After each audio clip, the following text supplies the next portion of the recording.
Alright, people, alright. Inna alhamdulillah wa kafah, wa salatu wa salamu ala rasulih al-Mustafa, wa ala ibadi alladhina irtada, wa man bihudahum ihtada, wa bi athari ahli al-madinati iqtafa, wa ba'd, fasalamu Allahi ala al-qawm, ahlan wa sahlan bikum wa marhaban, Huanying Layth, bienvenidos a todos. Pakhair Raghale Khushamadid, people. As always, swagatam. Alright, mi gente. Que lo que? ¿Cómo están? What's going down, people? What's going down?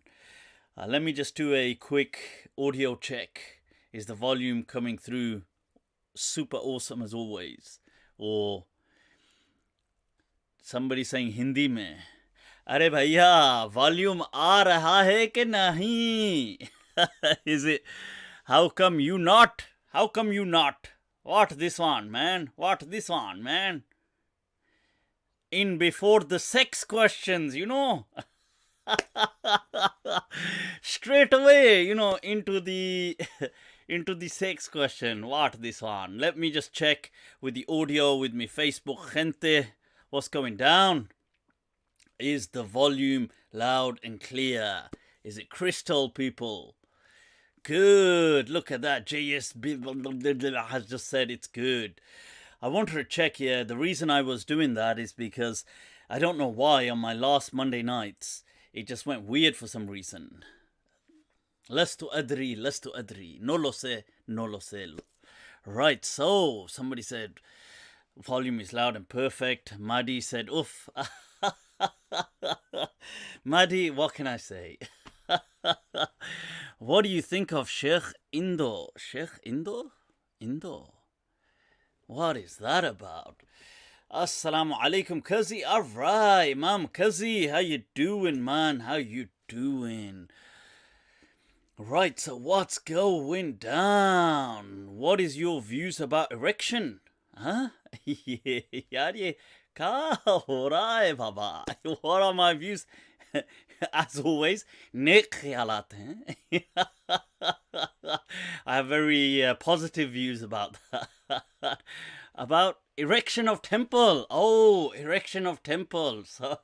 Sorry bhaiya. This is one of those points where you've got to make sure you don't put a comma in the wrong place. और ना comma के साथ कुछ और ना हो जाए. comma के साथ साथ colon भी खतरे में आ जाएगा.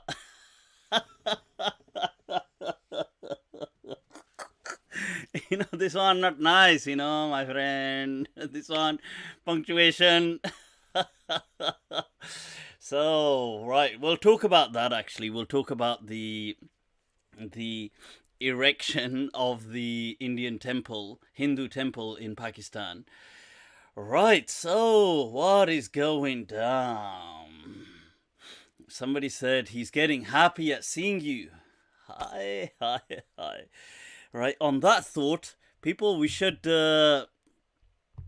we need to begin with the poetry, right? किसी भी गम के सहारे नहीं गुजरती है. ये जिंदगी तो गुजारे नहीं गुजरती है.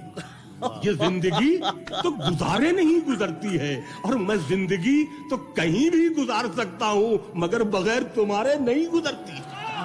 एक मतलब और एक शेर ये है कि कभी खुशी से खुशी की तरफ नहीं देखा, कभी खुशी से खुशी की तरफ नहीं देखा, तुम्हारे बाद किसी की तरफ नहीं देखा.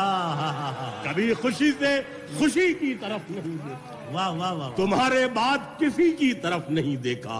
और ये सोचकर कि तेरा इंतजार लाजिम है, तमाम उम्र घड़ी की तरफ नहीं देखा. ये सोचकर कि वाह. Right, so Abdul Karim saying, AK saying, hola at the haramis. Super chat. You're doing it, Abdul Karim, AK, with the super chat. Yasser Qadi agree on an interview. Come on, when will Yasser Qadi Saab agree with me on an interview? Usman Tahir, only time I smile at my phone is seeing Malm live. Vah, vah, vah, vah, vah. Hi. Kya baat hai yaar, kya baat hai. What was Muhammad's real name? Huh? Which Muhammad? Which Muhammad we talking about? Can you translate the poetry? I'll translate some other poetry now that that's gone. Chalo yaar, jo beet gayi wo baat gayi, as the poem of Amitabh Bachchan's dad. It actually is Amitabh Bachchan's dad's poetry. Jo beet gayi wo baat gayi. That which has gone, people. So, what is going down, people? Good morning from Australia. Andy, you're doing it. Let me bring up, where's mi gente from Facebook gone? Bring them up. Oh, before I do, people, if you, let me just check. Subscribe. This is it on YouTube. We've hit 15k subs, people. 15k. You're doing it. This is it. This is all your love and support, people. If you haven't seen my latest Mind Trap episode, it was with Dr. Khalil Andani, professor, that you can see right there. It was a very interesting discussion. I don't know why in between, or not in between, but for some reason my mic decided to get mine decided to get possessed. But I think most of the episode is still good, because whenever Professor is speaking, it's absolutely crystal clear. Cool. Let me bring that back. So, what is going down, people? Do any charities Mariam Moat? I always, Mariam, your surname always intrigues me. Names intrigue me anyway. I don't know why I get intrigued with names. I don't know if that's a universal thing or is it just an isolated weird thing with me. But that surname is definitely a bit too intriguing, called Death. It's a bit of a... Do any charities exist that do not have a fee for Yemeni people? That's a good point. I'm not so clued up with charities. I do, from the people I know that I see as doing good work in charity, that I personally, from how I know them, would vouch for them as genuine, non-rip-off people. And this is just the people, not the organizations. I know Wazio, so those of you who know Wazio on social media, Facebook, Instagram, I know he does, absolutely legit guy, genuine work on the ground. So he's somebody definitely you should connect with if you're trying to sort out some charity work. Because I'm usually a bit kind of, if I'm honest, I'm a bit, I'm a bit skeptical with a lot of kind of charity work and stuff. But he is somebody. There's also Osama Zain al-Abidin, who works alongside Wazio, somebody I know personally does very sincere, genuine work. Just trying to think, who else do I personally know? Sheikh Adam Kelwick, somebody, I think I'm not quite sure which charity he's with, but he's once again a very genuine person. So, these are people I could trust them. So, yeah, I would advise getting in touch with these people and asking them. So they should be able, and they are involved with Yemen as well, as far as I'm aware. I'm definite Sheikh Adam Kelwick is. I'm pretty sure Wazio maybe as well, so you can reach out to them. Azarati, you're doing it with the super chat. Is that you, bro? Is that you, though? What's going down?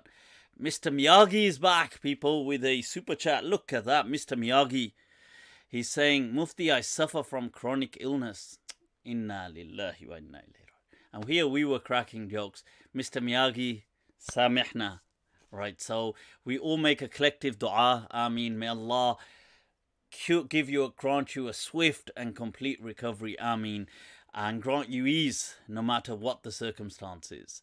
So I require to pray sitting down, though can pray standing up, but it does become difficult. Don't worry about it, Miyagi. If you need to sit down, sit down. Yeah, you're ill at the end of the day. You know, this is something you have to always remember something. Look, think of it like this. If I can understand this, can Allah not understand it? Of course He can. That's like infantilizing God. Like, of course, if I can get it, it's like, oh, I get what's going on. So Allah infinitely is much more compassionate and understanding. So, you know, I don't need to think, oh, I can get it, but Allah won't get it. That's not the way to think. That's the way some weird people do think about religion, but that's not the right way. So, what is going on, people? What did I have any interesting news that was going down? Oh, here was an interesting clip I had, people. This was somebody, beware. It is, people, the episode, as always, is live and unrestricted. So here goes a pressing question. You know, people have these pressing pressing se yaad aaya. You know, when it comes from pressing and depressing, here's a question right here. अगर किसी ने अपनी बीवी का दूध P लिया है तो तलाक हो जाएगी? नहीं जनाब, तलाक नहीं होगी, बल्कि बड़ा काम की बात होगी ना। बीवी की बीवी, बकरी की बकरी घर में मिल गई। इन्ना लिल्लाहि व इन्ना इलैहि राजिऊन। दूध उस वक्त रिज़ात हुर्मत होती है जब 2 साल का बच्चा पिए। तुम तो माशाल्लाह जवान हो, बीवी वाले हो, अब बीवी का भी दूध पी लिया, कुछ नहीं होता।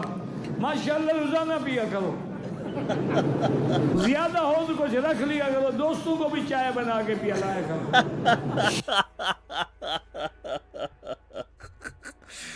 Right, so that was a very, speaking of pressing questions, somebody had asked the question that if he accidentally drank, not accidentally, he said if he drank his his other half's milk.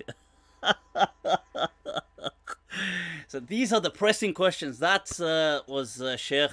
They call him Makki Saab because he's in Mecca. He used to be based in Mecca, and he used to take live Q&A.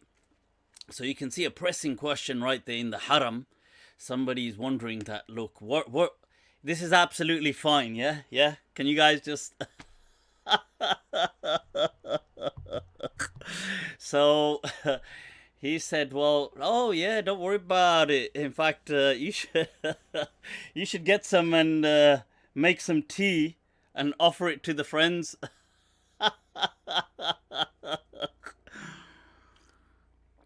Yeah, so this is the kind of, you see, people, you have to understand, this is what the Ummah is.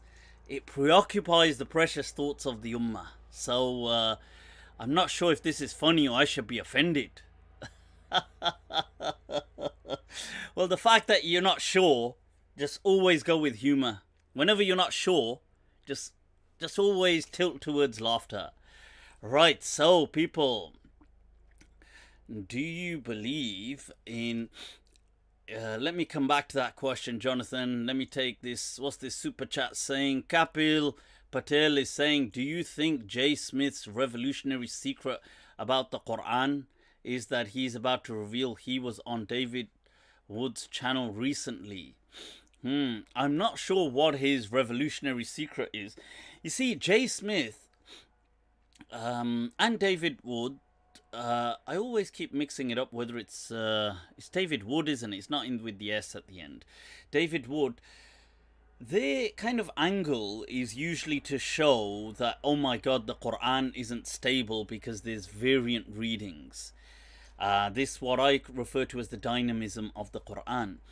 And that is not a contradiction by any standard. It's a contradiction if you're starting from a false premise. So if you begin from an angle where you feel the Quran has this static uber static nature to it, then yes, then for you it will be a problem. But that was actually an issue in your learning. You learnt it wrong. So it's not actually true. What's that? Inaya, Jazakallah khair.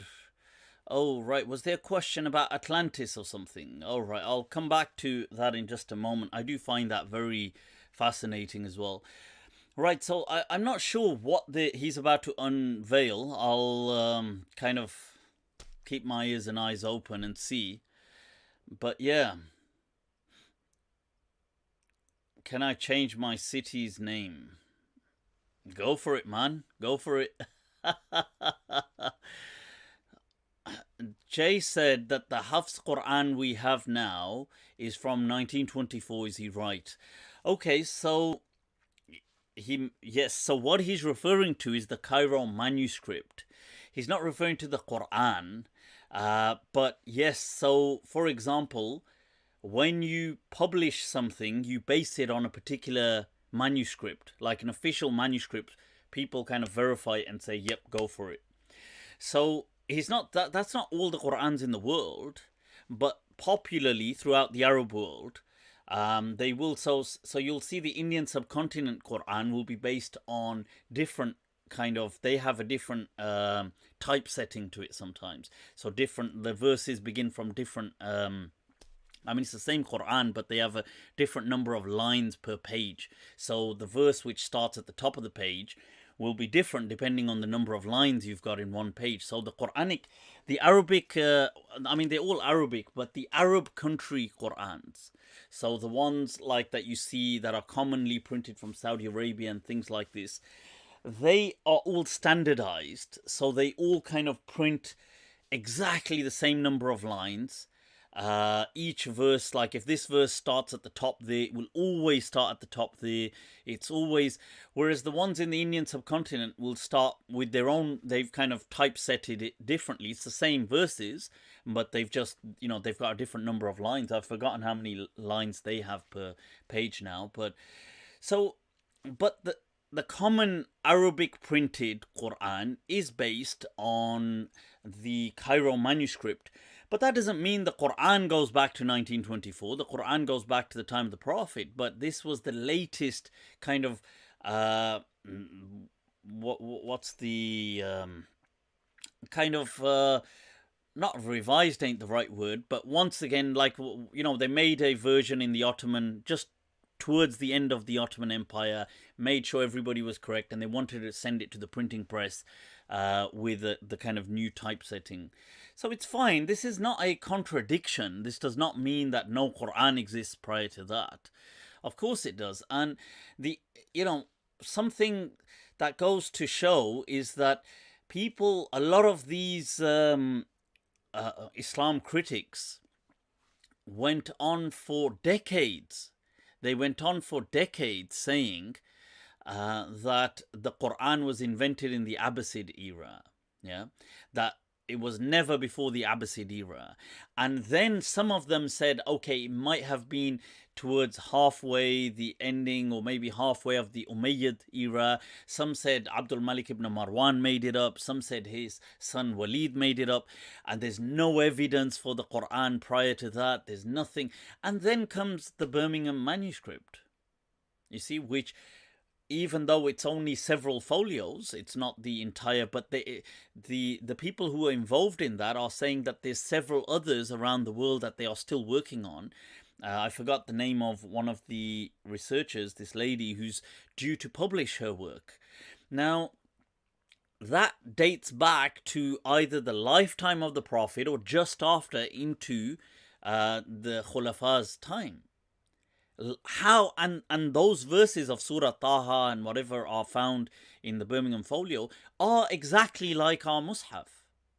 So that it just goes to show, these claims that they were saying, oh, Muslims have just made this up, oh, it was made up by Harun al-Rashid, oh, it was made up by the Abbasids 150 years after the Prophet, 200 years after the Prophet, 70 years after the Prophet, and then now they get evidence saying, well, This could have even been from the Prophet's lifetime. So it just goes to show that Muslims were saying all this stuff before. And even I say this time and time again, with the dynamism of the Quran, that it has these readings. This is not something they brought to us. These Islam critics and these Orientalists. We Muslims transmitted this. It is in our history books that the Quran has variant readings. We transmitted this with amana because we were being honest that this is how the Quran is read. So I wouldn't freak out. This is not something which they've discovered and Muslims were trying to hide it. We've got this in our books. Yeah. Somebody mentioned Asma Hilali. Yes, Asma Hilali is one of the ladies that was working on the researchers. She's done some great work, but I wasn't referring to her. There's a non-Muslim, I've forgotten her name, but there's a non-Muslim researcher who's involved in the Birmingham manuscript as well, in the kind of testing of it and things like this. She's also involved in other similar manuscripts, folios from that era, from part of the Sana'a kind of collection. Right, so somebody said, Capo Khan, you're doing it. JC says her name may have been Alba Fideli. It may have been. Shukran for that. M. Sohail, Mufti Saab, you're doing it. You're doing it, man. Imran Ali, who is not Muslim, Christian or Jew, but believes in God. What? Oh, is it permissible to marry a girl who is not? हाय इश्क वाह कोई मीर जैसा गिरफ्ता दिल तेरे सामने की मिसाल था हाय हाय हाय हाय Mir, right, this is as Mir, he says in, what is it? Mir ये इश्क एक भारी पत्थर है ये कब तुझ नातवां से उठता है. That this is going to be something. Birmingham has dots. Birmingham has many dots, my friend. He has stains and he has all sorts. Right, so is it permissible to marry a girl who's not Muslim, Christian or Jew? I have said that I do believe that even though it's not the common practice of Muslims, or it's not seen as acceptable, although I believe it would be valid, and I have a detailed video. I won't do justice on this right now, but I won't be able to do justice. Not that I won't, but I won't be able to. But I've got a detailed video on YouTube. Watch it. It's called Nikah with Non-Muslims. If you just search that with my name, it'll come up. Right, so let me check another super chat. You're doing it, Kapil Patel. You're doing it, man, with the super chat. Is that you? Jay Smith and David Wood seem to select dubious, weak hadith and make it sound like they are quoting the Quran to their unknowing audience, which is poor taste and unfair to Islam. To me, look, I wouldn't worry about it too much. Like David Wood or Christian critics,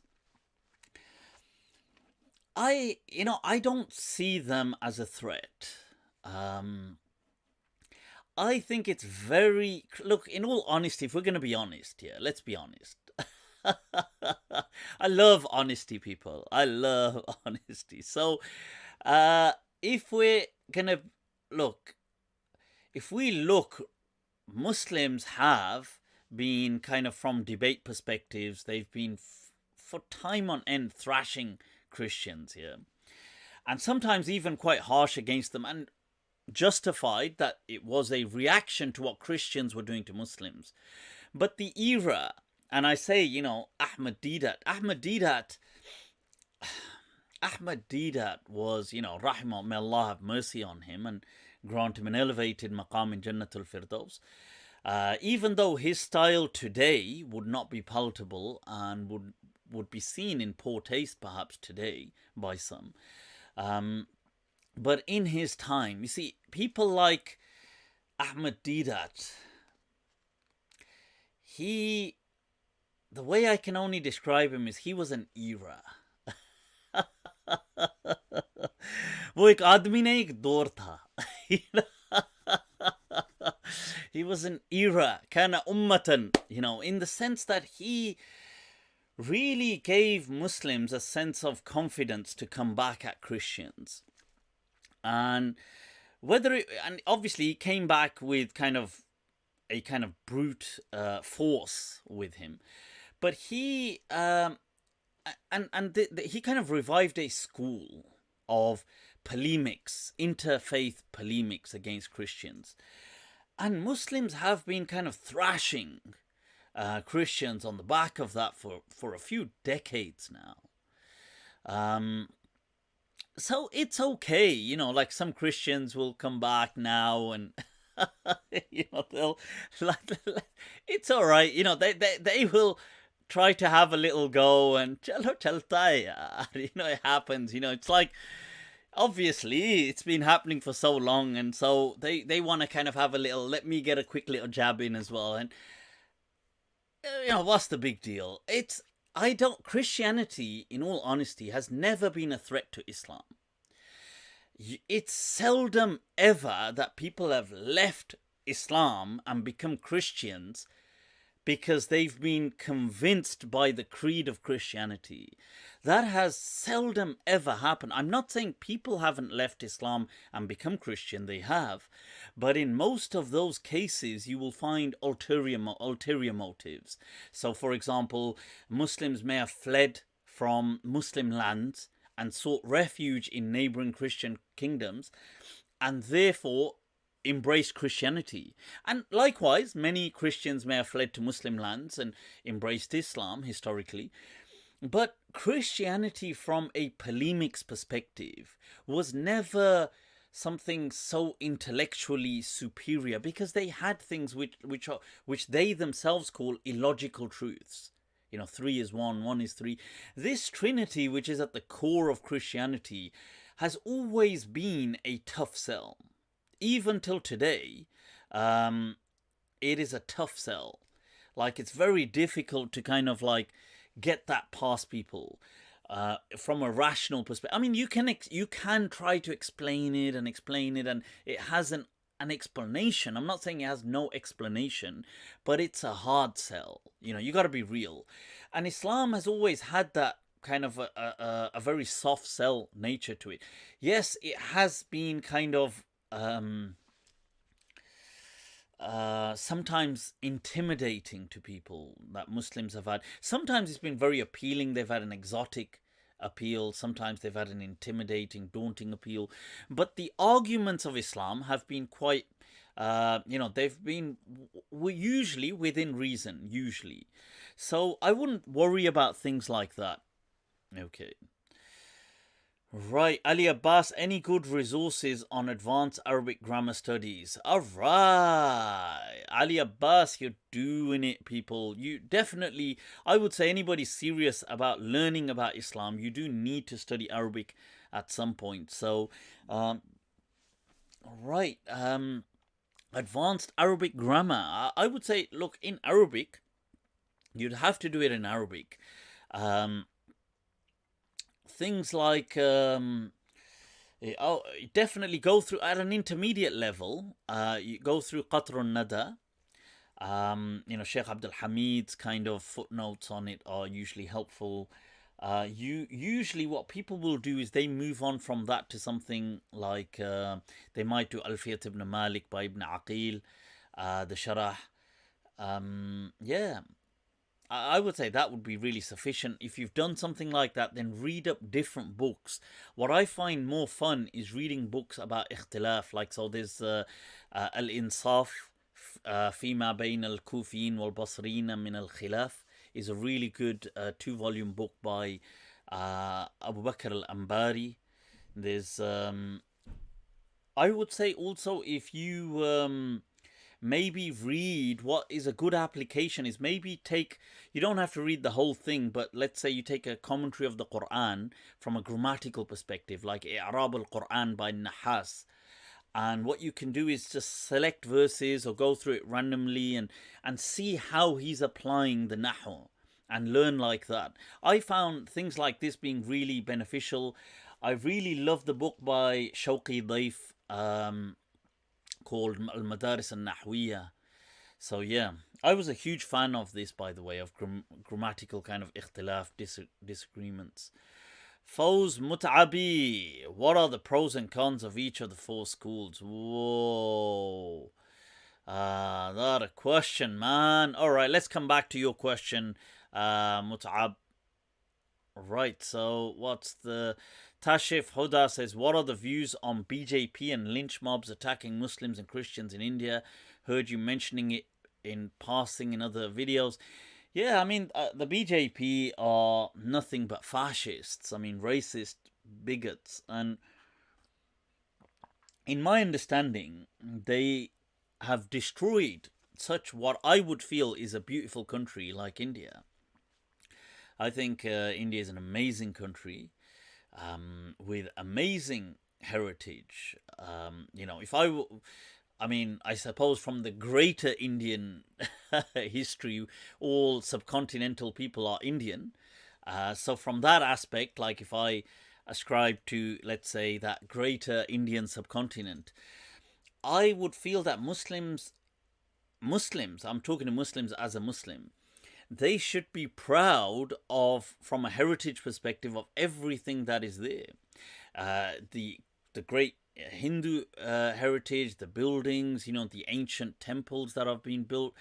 I think it's amazing. Some of the things, I follow some of the sites on social media and I see some of the designs and things like this. I think it's amazing. Even if you go back further, the whole Mohenjo-daro and the Indus Valley civilization. You've got Harappa and the Rakigiri and all in India and all these. This is something, the whole thing people should be proud of. What Muslims shouldn't do is just feel proud of their own only. They should embrace everything. As heritage is concerned, I don't mean as a religion, but as heritage, you shouldn't feel insecure. But the BJP are just these really insecure kind of right-wing, bigoted Hindus who I think give Hindus a bad name. I don't believe Hindus are like that. Hindus generally are, if you're going to be fair, it's an amazing people and an amazing civilization. They have been, if we're going to look at history, Hindus have been incredibly tolerant. And in fact, this whole thing of Sanatan Dharma, it is not what is called Hinduism. It is not actually one religion. It was just kind of grouped as one by the British that went there. But Sanatan Dharma in essence was different people worshipping different things. These people worshipping this, these people, and they were just tolerant of each other, and hence they were tolerant of Muslims when Muslims came. They weren't kind of like, because they just saw it as like, okay, they've got their thing. They didn't, and the fact that some of them went to the extent of many of them, not some, most of them went to the extent of saying, well, we won't harm animals, we won't harm, and Jains went to the extent that you can't harm anything, not even an ant. And they practiced this for centuries. And I mean, it is a testimony to the human capacity and will. So I think it's amazing, but it's a shame in the last, what we're seeing in this last century. And, obviously with the British, things got very confusing there. And then after that, I think things have always been kind of messed up due to politics and the creation of Pakistan, and then now things like BJP. But yeah, that's my thoughts on it. Somebody said, always our bloody... Claire, it's always your bloody fault. Nah, we're only joking. So, what is the next? Alright, Saeed Khalifa says, can you elaborate on your lack of belief in the understanding of miracles, stating it to be irrational, but from an Ash'ari paradigm it would make sense? In your lack of belief...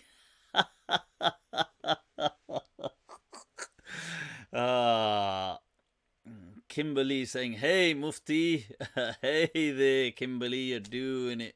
Can you elaborate on your lack of belief? I mean, I don't know if what my lack of belief is supposed to mean. Right, so somebody had asked about his super chat. I don't see it. Handsome Hound, I don't see it. So if you can post it again, you don't have to post it as a super chat. You can just post it.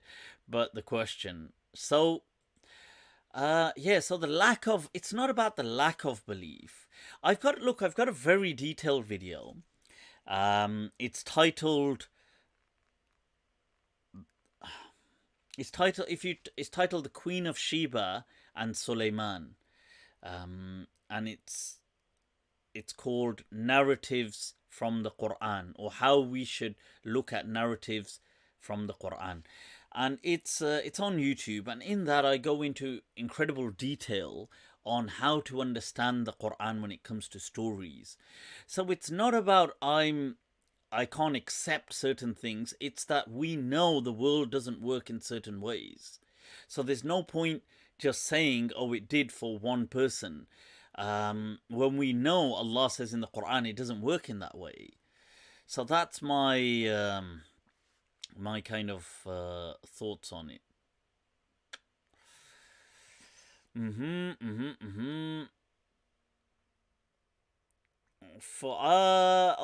About your on the four madhabs. Somebody said about the Hinduism, the caste system. Oh yes, absolutely. I don't want to sound like if you see, like many things, people produce atrocities as well, and the caste system is an absolute atrocity that Hinduism has produced. And I would say that, in all honesty, this was on the same token. You get a double-edged kind of blade. It was the silver lining was that it was the greatest opportunity for Muslims to present Islam. And I feel that over time Muslims failed. If I'm going to be honest, I feel that all Muslims did was just became another little kind of group. Whereas it was the greatest opening that Muslims had to offer Islam to like the low untouchables and the low castes and these Dalits and Achut and these other kind of people they have in India who are so low caste that nobody, even their shadow is forbidden on people. So Islam was the greatest blessing for them. And yet all Muslims did is just become another version of a caste.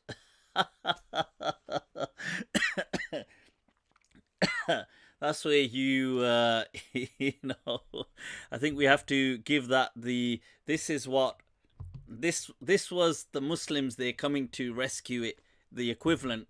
Oh no, not that. Oh, no. Where's it gone, man? Oh, this was it. Wait.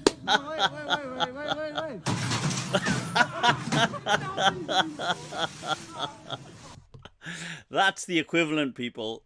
So that's the one, yeah? I've got to kind of...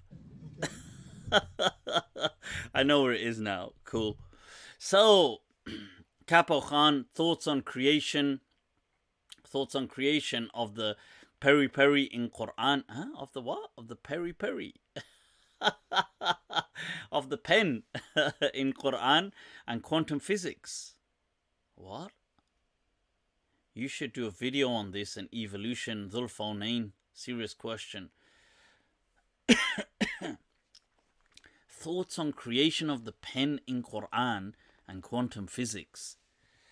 Not so sure I understand that question. I'll have to come back to that. Right, so what is going on, people? Somebody said no children for him. That's one way to have protection.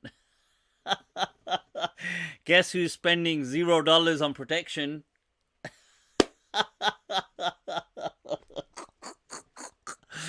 Right, so Kapil, you're doing it here. Oh my god. See, Kapil with all these super chats. Kapil, I gotta get you down for a cup of coffee, man. You gotta come down. So I don't know where you are. I'm assuming in the UK.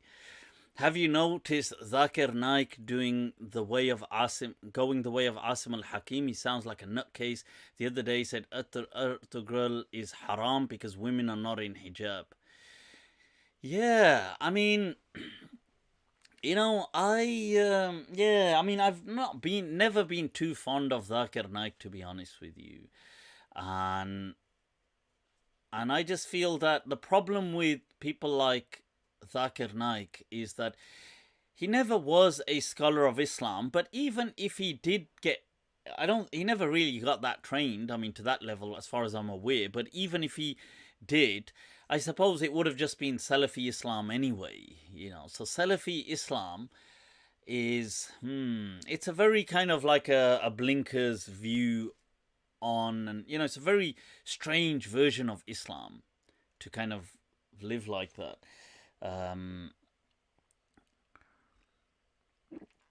Yeah. I wouldn't recommend it. Yeah, it's a very, I feel, okay, this is my way of looking at things. Somebody said Sadhguru, speaking about Sadhguru. Okay, I'll speak about Sadhguru in a moment. Right, so I feel that, the way in society you have some people, by no fault of theirs, but some people are autistic, yeah. So I kind of borrow that term for what is like religious autism. This kind of it's not that there's a, you see, the Salafi stroke Wahhabi stroke Ahl Hadith kind of movement usually is a very autistic kind of way of looking at things. So people who are like that mentally, and this doesn't mean they have to be fully autistic, but it's like that it's like they're on a spectrum. Yeah, it's not like a on or off thing. It's like a spectrum. And people who, the way people with autism, they need certain structures. Like just things, ambiguity, they cannot tolerate ambiguity at all. It will, that is not a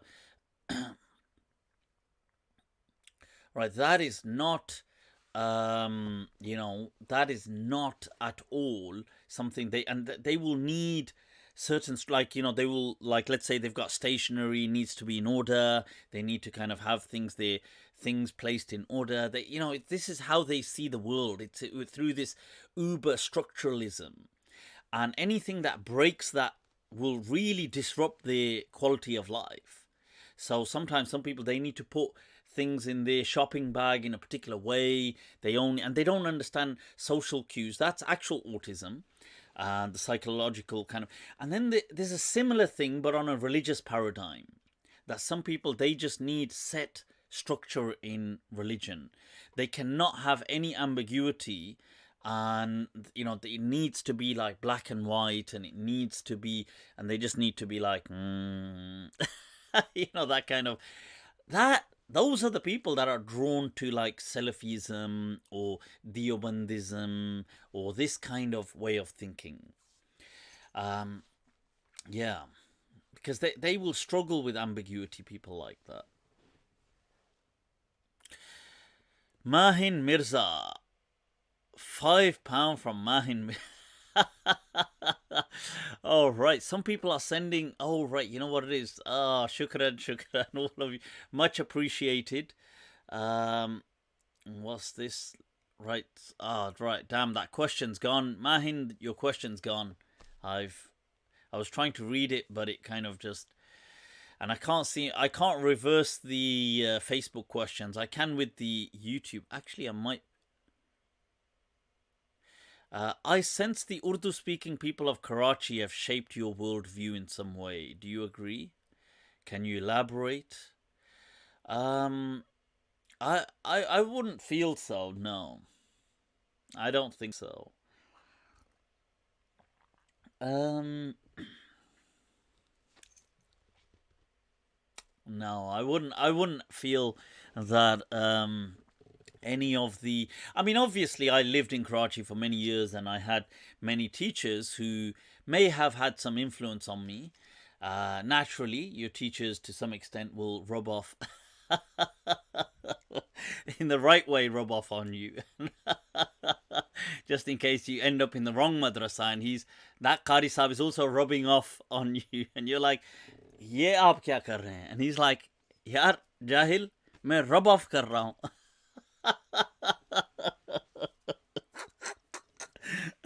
So, but in all, but broadly speaking, for the most part, I can't see any major substantial, as far as my way of thinking. I mean, obviously they taught me books and things like that, and I may have, obviously I've learnt from them, but did they shape the way I think? Did they used to think like this in any way? Nah, not at all, really.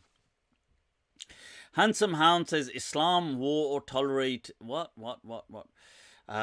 Mahin Mirza. Oh, that was Mahin Mirza's question. All right, Mahin, you're doing it, Mahin. So I don't think they did rub off on me. Not in the right way and not in the wrong way.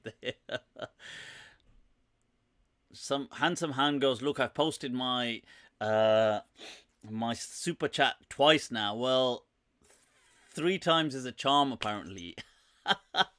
No, here's your question. Islam tolerated war-affected female concubines. Let's all just take a moment to just contemplate. which are forced into sex as okay. Then why women choosing voluntary prostitution without pimping haram?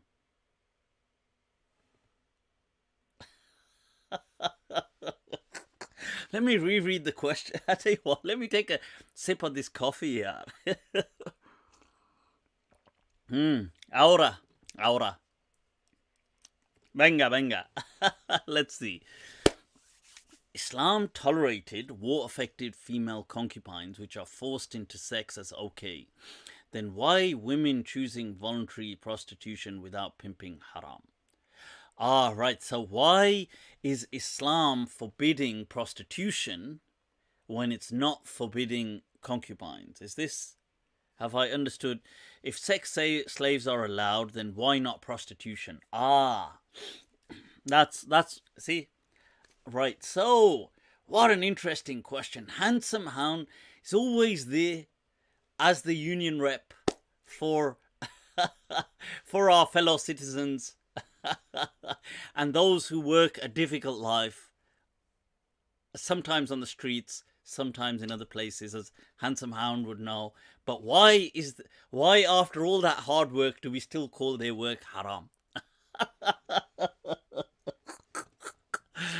Right, so right now, because I suppose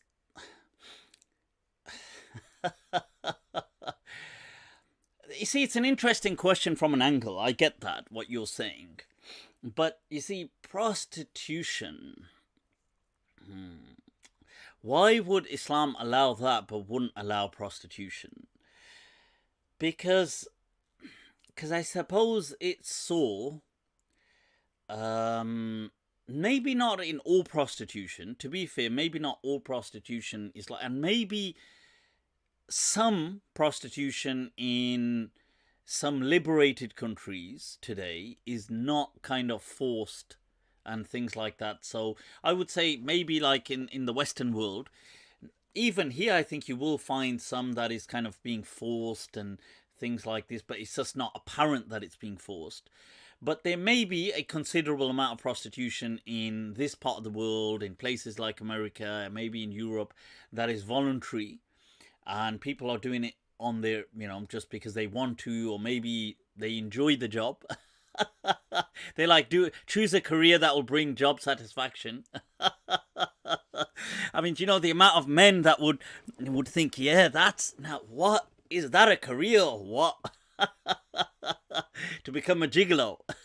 So, But I feel that for the most part, in most of the world, things like prostitution are usually a kind of, it's not usually like voluntary like that. And it's kind of forced into, there's a lot of it's usually always, there's people are kind of crippled into these things, forced by one means or another to do it, and it's unwillful, even though it may at the face of it appear willful. I mean, I'm sure that's not all the world, but in a lot of places, I'm assuming it would be like that. So yeah, and the concubines thing, you see, the concubines, to be fair, Islam didn't, you see, the term concubines is a bit misleading. Okay. Right, I feel that people feel that Islam allowed concubines. Now, see, when you see concubines, concubines just means a kind of like a sex slave. That's not true for the jariyat, for the female slaves in Islam. In Islam, the sex slaves, I see this is a wrong term, the female slaves were kind of like, you could say, I would accept the term if it was secondary, maybe not primary level, so second class, one could say, but they were like second class wives. They weren't like just, they weren't just like having a full-time prostitute. Like, imagine you went and bought a prostitute in a country. Now you own her. It wasn't quite like that, because for example, if you did, like, let's say I have now this actual sex slave. Now, I can use her for whatever I want. My friends come round, they can use her. I can send her here, I can send her there. This categorically was haram in Islam. That woman was only allowed to be with that man in a intimate relationship. And if they were to have a child, she automatically was to be referred to as Walad, the mother of the children. And it was no longer, she had already an entitlement, which they call mukataba, where she could now, whether he likes it or not, be able to buy her freedom. And it wasn't like, what I'm trying to say is, it wasn't this, even though there could be sex between him and the slave, but she wasn't something like a prostitute for him. Like, she couldn't be like, oh, here, take her away, you guys use her, pass her to... It was unanimously considered haram. So there is so it's very misleading when people say concubines, because concubines were just used like that. So people say, oh, Islam allowed all these concubines. And this is where the terminology is wrong. So I hope that sheds some light. Somebody said, I'd suggest not to entertain atheists. No, I don't think Handsome Hound isn't an atheist. But why not just marry her? Yeah. I feel that, in all honesty, the marriage thing was, people wouldn't marry them because of, if I'm just being honest, I think it was seen as social stigma. But this was like the next level. It was like a layer down from, so it was a kind of marriage, but it wasn't, if I could call it, it was like a second class kind of marriage. It wasn't a first class kind of marriage. So that's what it was like. It had several still conditions, requirements. There were things like that. Khadim Hussein goes, well, I'm not into sharing anyway. What is wrong with mulhid? I don't know who mulhid is. Travis McDowell says, thoughts on Morocco's progressive approach to Islam. Morocco has an amazing approach to Islam, and I feel that, there's it is deeply rooted in the Maliki tradition, the Maliki madhab, which was always very forward thinking. They were the pioneers of maqasid, the objectives of Sharia. If you look at things like what is called the amaliyat, where they gave fatwa that were, that by their explanation, man explain that the Sharia mandates change. So going centuries back, like 8th century Hijri, we're going 600-700 years back from today, where scholars like Abul Qasim al-Burzuli, who would have been from modern day Morocco today, taught that the hudud had changed, the capital punishments had changed. They changed them into financial penalties, saying this is what the Sharia wants. And for centuries after, this is what they acted upon in certain parts. Ibn Ardun, who was the grandson of Burzuli, or the great grandson from his daughter's side. Now, he had ruled how women have they inherit 50% of the husband's inheritance, and it's not. So these kind of, if you want to call them progressive, but their way of reevaluating the ahkam of Sharia is something very classical.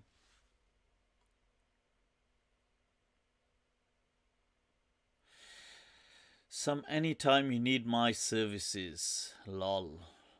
What are you talking about? Mufti Abu Layth, what do you think of Alex Jones? I don't know. Who is Alex Jones? Right, so, what's this question? What's going on? Inaya, Demi-Rage, only if the jinn is like the one from Aladdin. I don't know what that question means. Alright. What is going on, people? What is going on? Differences, right, between nikah and mutually agreed. Handsome Hound is really on it with the kind of nikah and mut'ah questions and zina. And Mufti, please look up Alex Jones. I will do, but not right now. Somebody said, right, these Facebook questions, comments are moving so fast. Mufti, I asked a super chat. Did you ask a super chat? Why can't... What's this? Oh, whoa, what have I done here? Damn. Oh, that's better. Right, so... I didn't see your question, Inaya, if you'd asked. You can ask it again. Are you asking it on YouTube? You can ask it there. I didn't see the... Thank you. Your talks have brought me back to Islam. Travis, it's an honor. It's an honor. Faith is a journey. And, we're all on that journey. And sometimes we kind of come across things that sound a bit weird and strange, and what we forget sometimes is that is simply the perspective of that individual that is presenting them. And it's not necessarily the true reflection of Islam. Alright.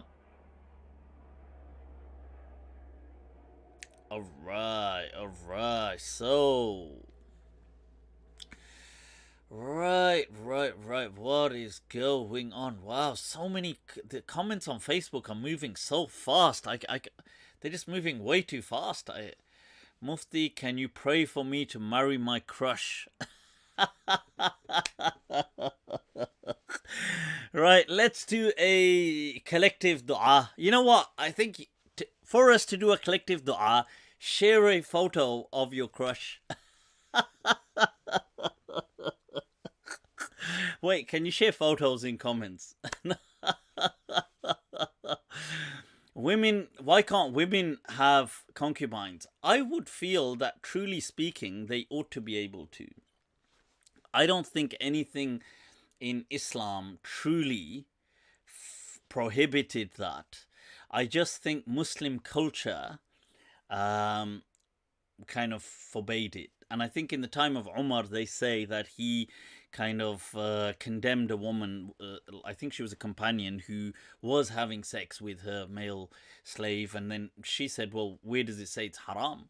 And then Umar said that, no, that's not how we understand it. And then he said, if you do this again, I'll punish you. So she kind of okay, refrained.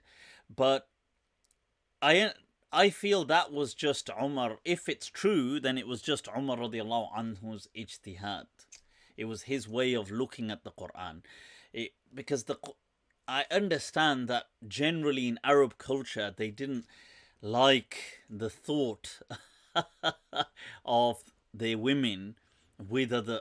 As by they, I mean like not necessarily their own women, but just women of their culture with other men, like let's say non-Arab men and things like that, and especially considering a lot of slaves were often non-Arabs.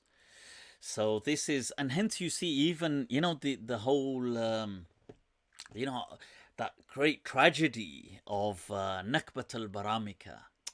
Allah, hi. What a betrayal, people. Overnight, the Baramika were kind of killed off. And I think I've spoken about that previously, the Abbasids. But these Baramika, these were a people that were they were really close with the early Abbasids, the caliphs and all of these, and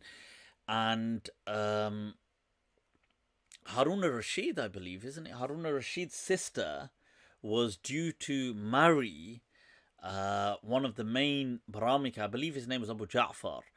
But they were, in essence, even though they spoke Arabic and everything, but they were Persian. But they were really, I mean, they were up there. They were that close with the caliphs. But then suddenly something flipped.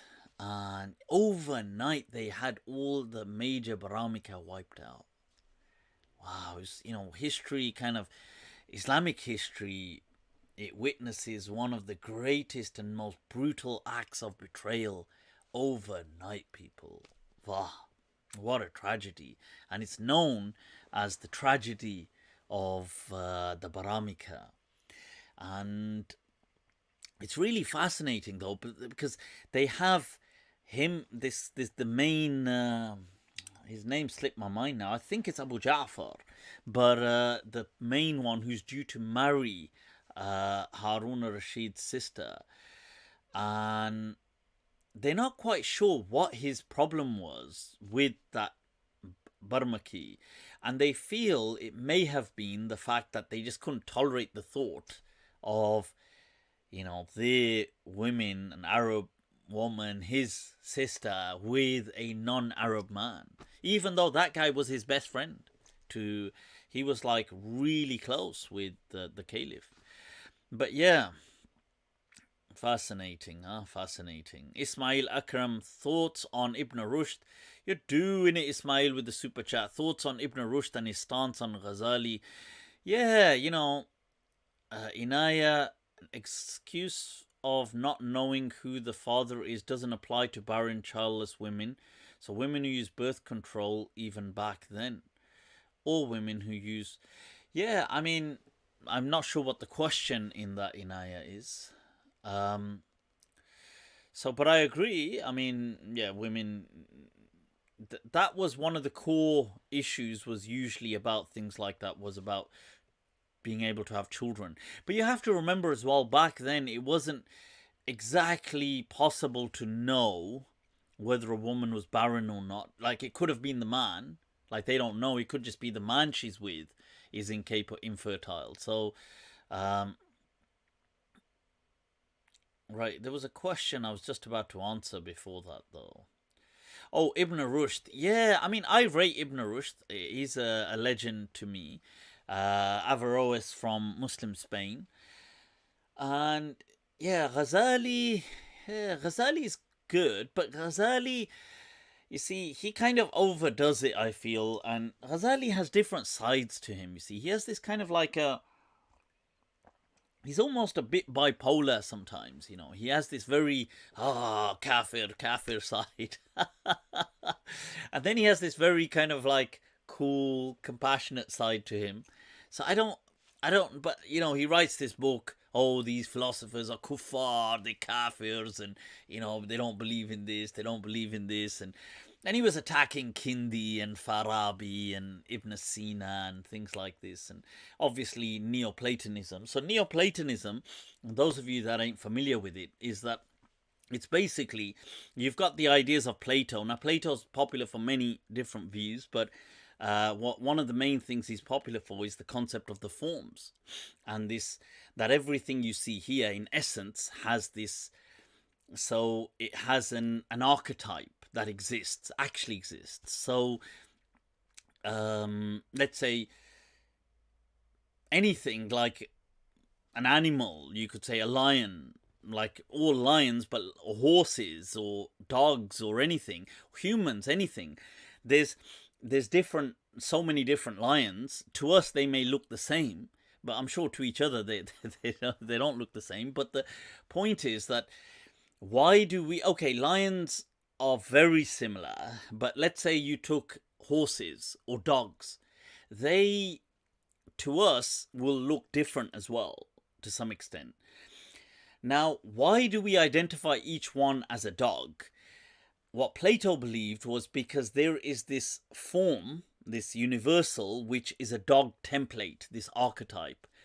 And dogs are kind of like off that template is reflected in this creature. Therefore, we recognize it as a dog, even though this dog may look different from that dog. So, and how do we know these templates, these kind of forms, what he calls them? But he feels they actually exist somewhere. He feels that we know them because we once, our souls were over there and they knew the forms. But then the forms exist in everything. So they exist in beauty. Beauty is a form. So why is something beautiful? If why is a landscape, is people, women, art, why are these things so beautiful? Why would you say that woman is so beautiful and this one? Now you may say, well, because she looks like this and she's got this kind of features or this kind of a body, but what Plato would argue is that actually it's not that.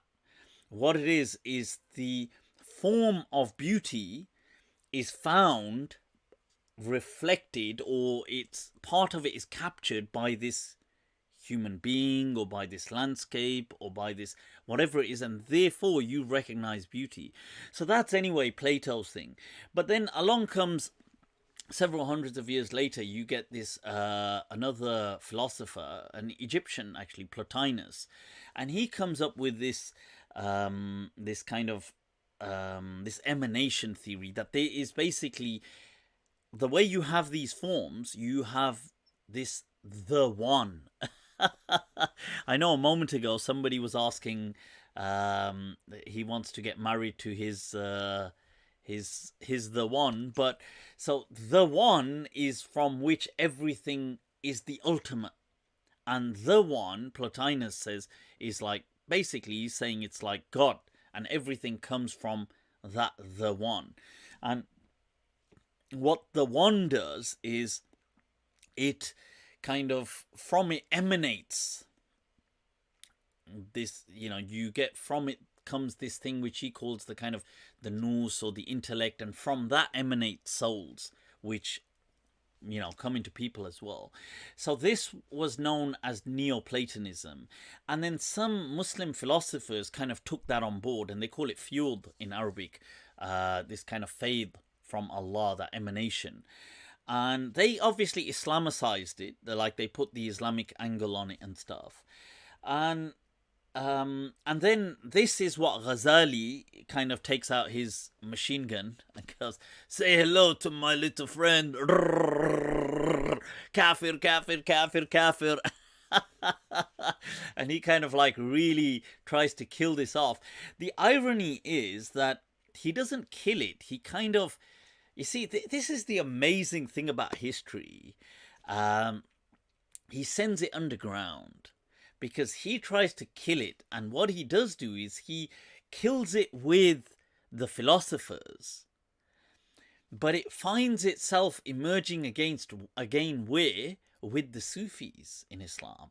And the Sufis who iconize Ghazali are the ones who end up then, manifesting this kind of a belief. This whole wahdatul wujud and the whole concept of this kind of concept, very similar concept of this faith and emanation, and we are from Allah and onto Him we shall return, and it finds itself at home in Sufism, which, even though Ghazali wasn't a Sufi like that, but he was a Sufi, this whole Zuhud and everything, and he kind of gives birth to a huge amount of Sufism. So it's amazing how history plays out. So, Mufti, you said mut'a is halal, but how to do it? How to do it, any? How to do it, any? How do I do it, Mufti? Right. Mufti, I'm here, any, and what to do now, any? I'm doing the mut'a, any. But how to do it? Acha, I'm holding in my hand now. Huh? Video call. Okay. Right. I mean, come on, yaar. If I have to explain to you how to do it, then this one mean don't do it. This one not nice, So, then in that case, it's better that you send them to us and we will do it. This one, because if we've got to show everything, what is going on? What is going on? Mufti, I apologize, was not appropriate. Not to worry, man. Not to worry. We got to do a mut'a course, step by step, huh? We're going to have to kind of, at some point, do like a practical, like a weekend away. Can you imagine if I did a course like that? That would be like an awesome scandal. What happens with the lotion from Qari Saab? You nutty. Right, so, right. Mufti Saab, will you please do a mind trap episode with my teacher Jawad? Jawad? Is that, which Jawad? Is that Jawad, Javad Hashmi? Is that same Jawad or different Jawad? But yes, of course, if put me in touch with somebody. Abdullah Masoom. In Urdu, at least, they say is like innocent, or in Arabic, infallible. But he's asking here, Sheikh, is tobacco haram?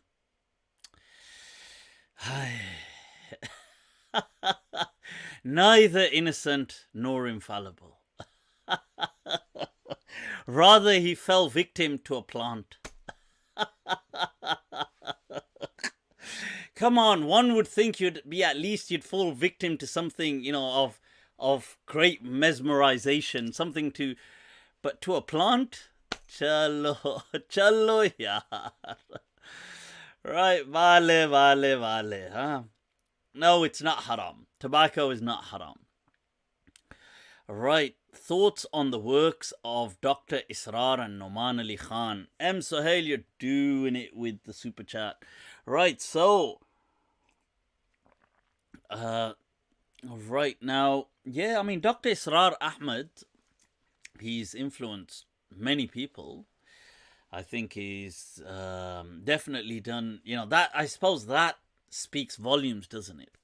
If you've influenced so many people, it speaks volumes. Whether somebody agrees with them or not, I feel that it speaks volumes. Somebody asked about Sheikh Umar Baloch. I should be having Sheikh Umar Baloch on tomorrow on Mind Trap.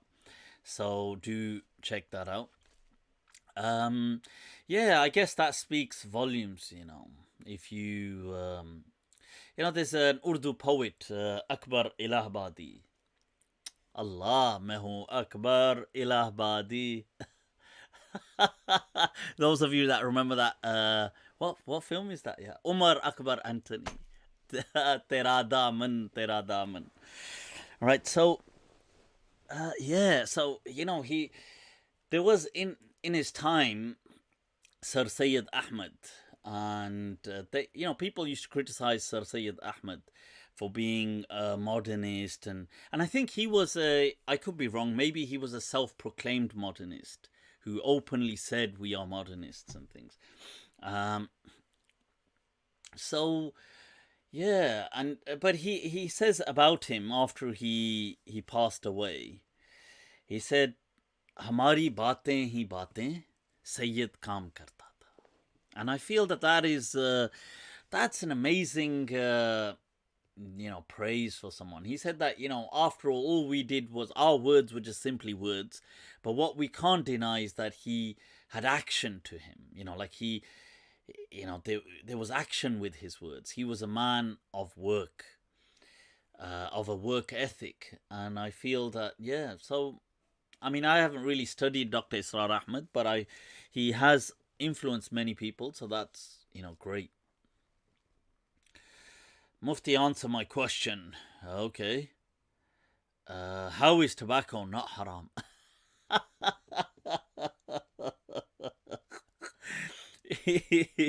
This is the where they. Oh no. Problematic. No. Got him! This is that one. Got him! This is the way if you answer it, you're doomed. If you don't answer it, you're doomed. It's like, asking me about tobacco, and then when I say it's not haram, how is it not haram?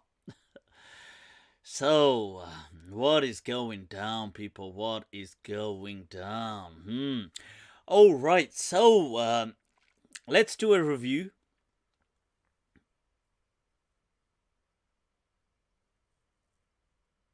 Somebody said because of her figure. Whose figure? Right, so what were we going to do a review on? Right, okay, here's another super chat. Let's answer this first. That's it. We're going to take a look at the debate between apostate prophet and Daniel Haqiqat Jew. But before we do that, what is this Mark Lanzetta? Do we know the content of the discussion between Imam Malik and Abu Hanifa when they met? Are Abu Hanifa's opinions truly preserved? Right. Fraz, I am happily married. Okay. Are people trying to find proposals and rishtas and things on my chat line? You know what? I should arrange a speed dating thing. What do you think? Do you think it would? I think it would work actually. Or would people just be too embarrassed to turn up? Or would only guys turn up? Right. So somebody said, Mufti, your earrings on point. Shukran. That's the. That's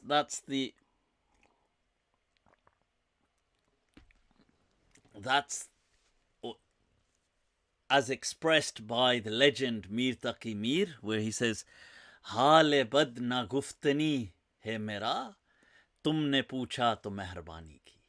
Wah. Some of those women out of your Mufti, bring out some of those women out of your closet. Out of my closet. Out of my closet. Right, so Mufti's dating site. Acha, you want me to share? Acha. No, this one, no es posible. No es posible, amigo. No es posible. Right, so what's going down? Mufti, please answer the Sadguru. Right, so Sadguru, okay. God, people are persistent. I'm joking.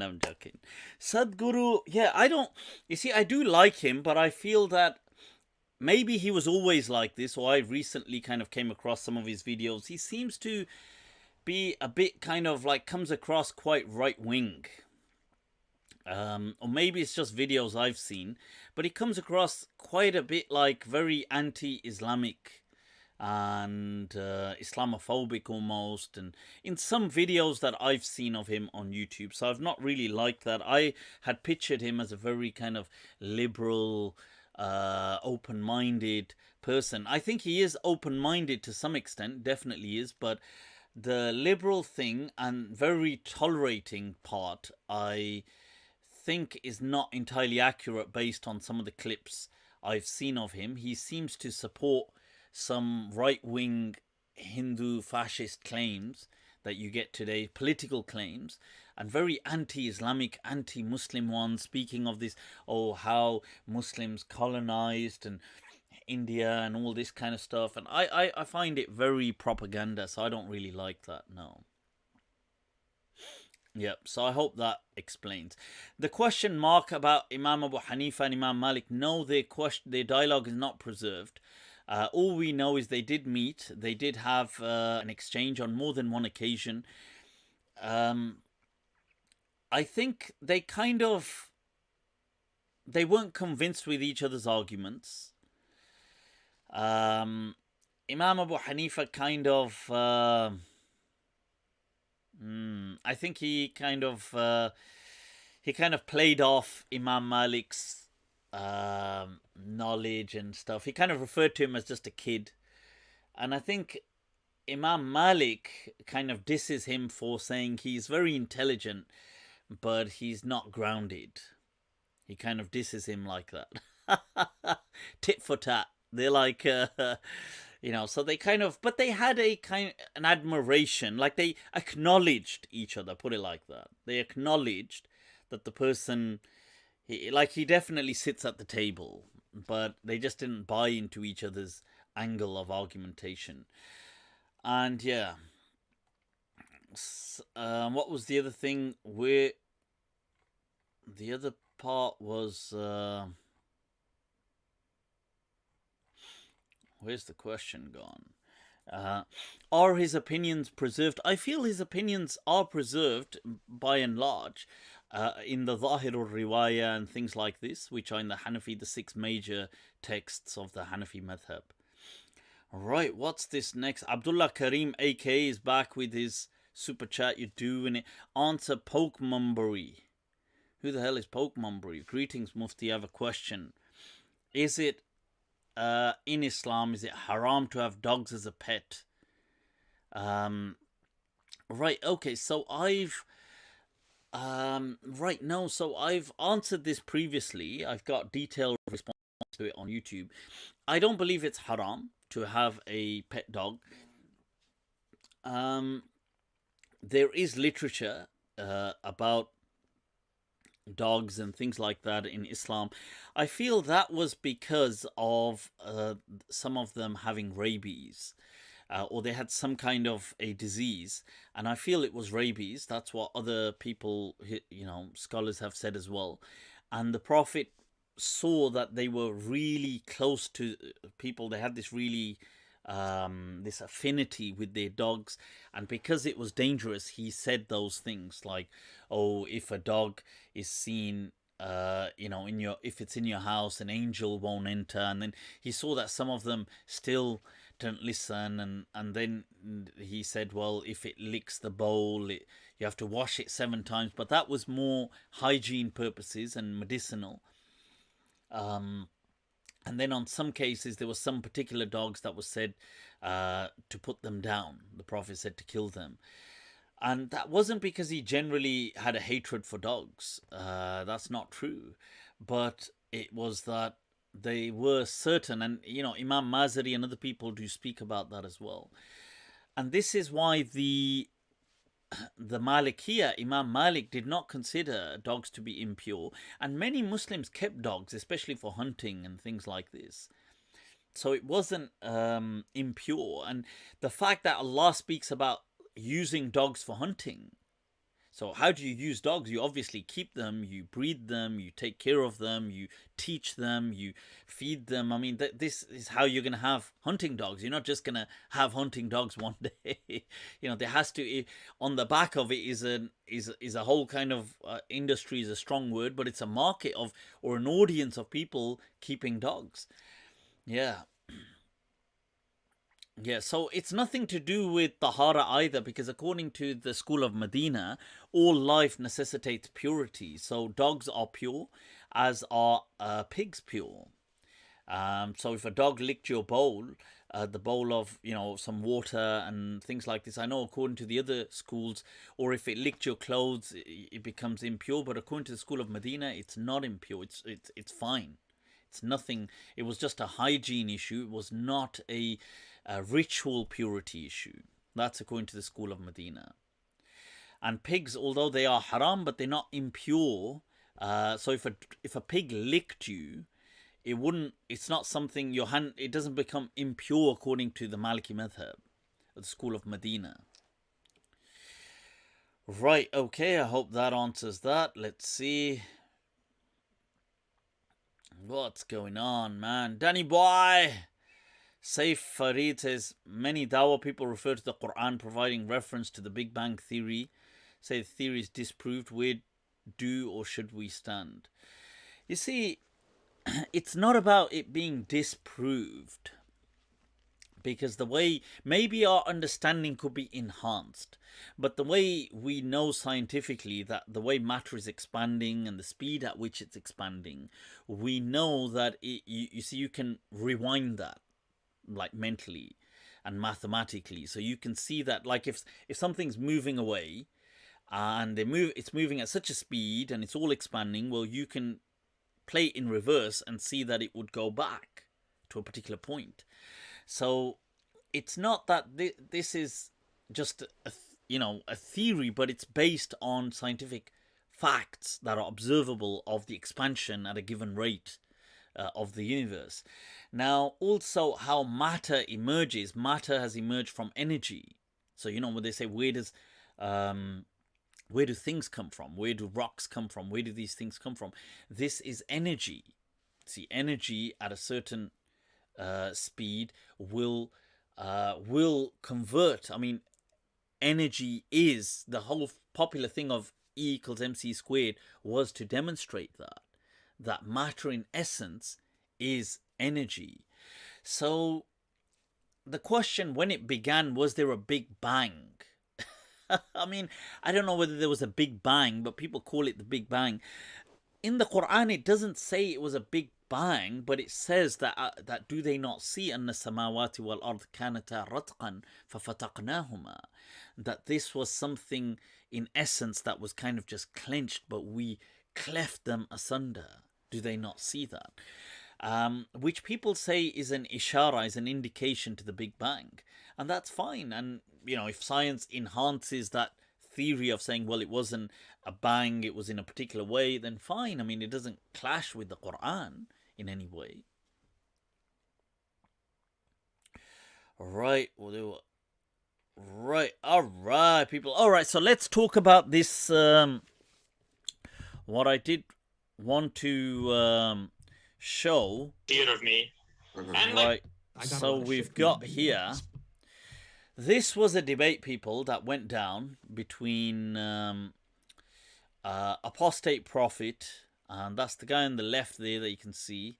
If I'm moving my cursor, I don't know if you guys can see my cursor, but the one with the headphones on is apostate prophet, and on the right is Danny Boy, our very own Danny Boy, right? So Karima, you're doing it with the super chat. You're doing it. Right, so I'll come to your question of Sheikh Albani, okay? Right, but just focusing on this for a little while. Now, there was a debate between these two. It was very long. Right, they went on for a considerable while. And it... Just bring back the mi gente from Facebook. Right, so what do I think about this? What were my thoughts on it? Right, so Wow. That debate, people, I gotta say. Okay, as boring as it could be. But to be fair, in this particular debate, it's pretty safe to say that Danny Boy really kind of annihilated apostate prophet. So, I've never really seen a debate of apostate prophet before.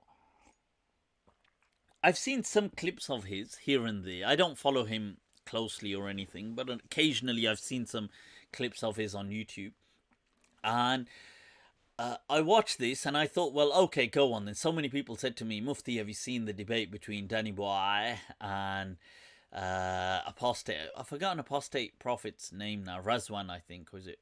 But anyway, but apostate AP, right? So AP is, you see, I don't know what the reason was, but AP was totally underprepared. I don't know whether underprepared is the word or inept to debate him. I mean, Danny Boy went in.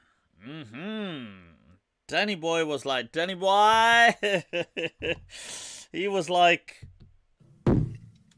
stupid, I'm not going to let you get the chance.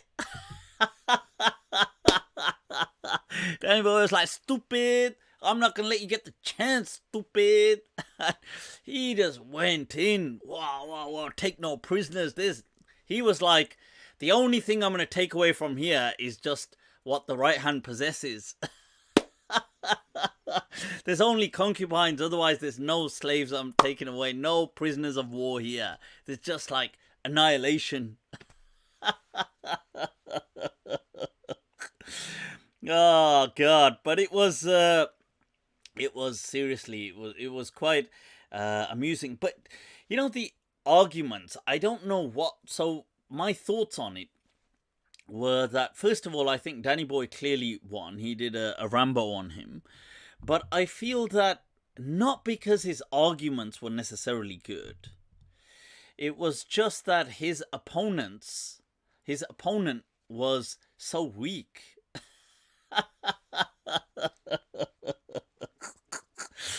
When I was in madrasa, right? Let me tell you guys a story. Yeah, so there was one of our teachers, Abdullah Mantiqi Saab. So this story has always stuck with me. Yeah. So he told us the story of the Piddi. The Piddi is just such a funny name. I don't know which bird is the Piddi, but it's a very tiny kind of bird. It's in Pakistan. I don't know what it would. If somebody knows the name of it, then you can put it in the comments. But it appears in certain proverbs as well. Like in Urdu, they say "Kya piddi or kya piddi ka shorba." Like it's what kind of a soup would you make out of this tiny? It's just a tiny bird. So the story of this Piddi here. So what it is a Piddi is one day sitting on on a branch, just chilling. Piddi's like, I'm living the life. Oh yeah.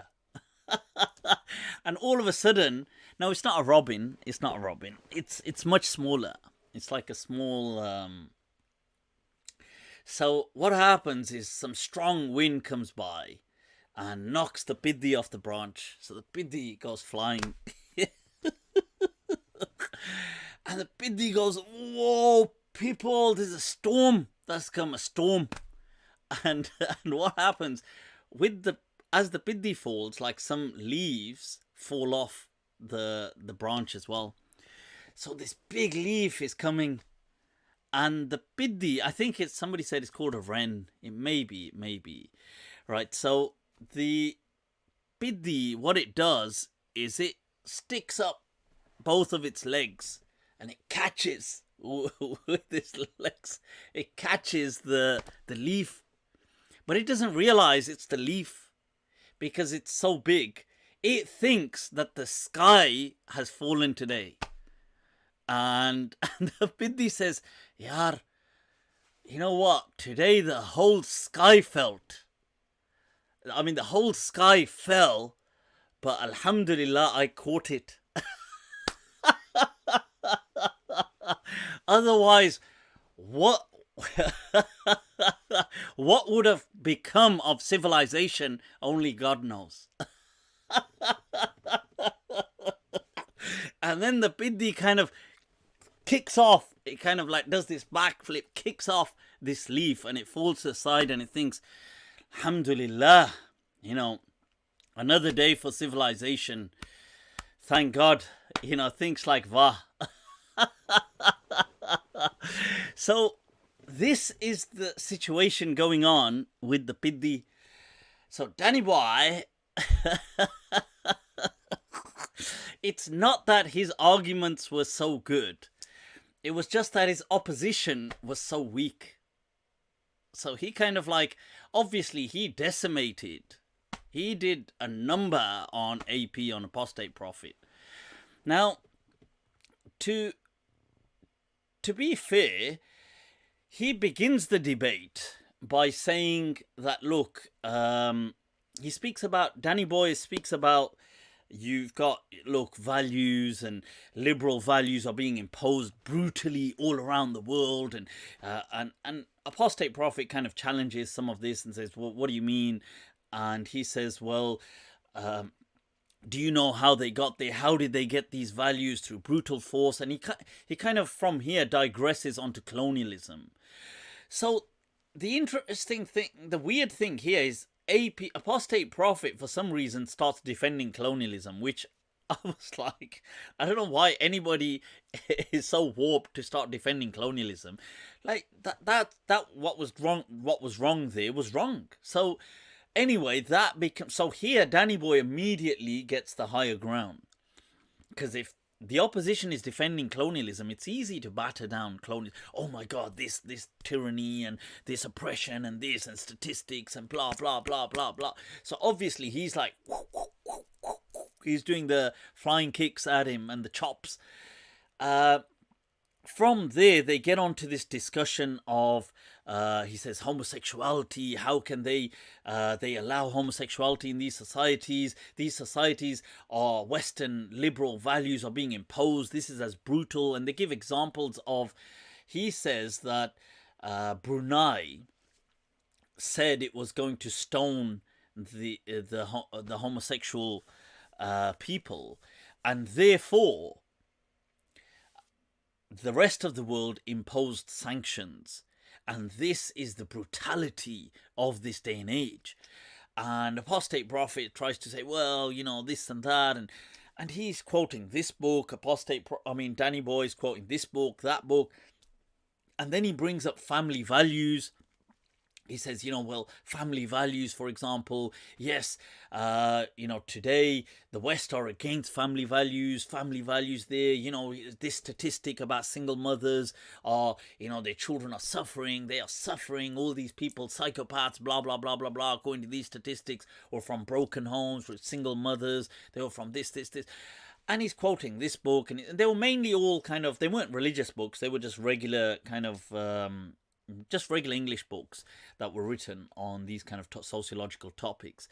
And he would say, well, it's all about monogamy. But then at some point he obviously switched and he said, well, polygamy is still about this, because polygamy produces more children, and if you have more children you have more population, and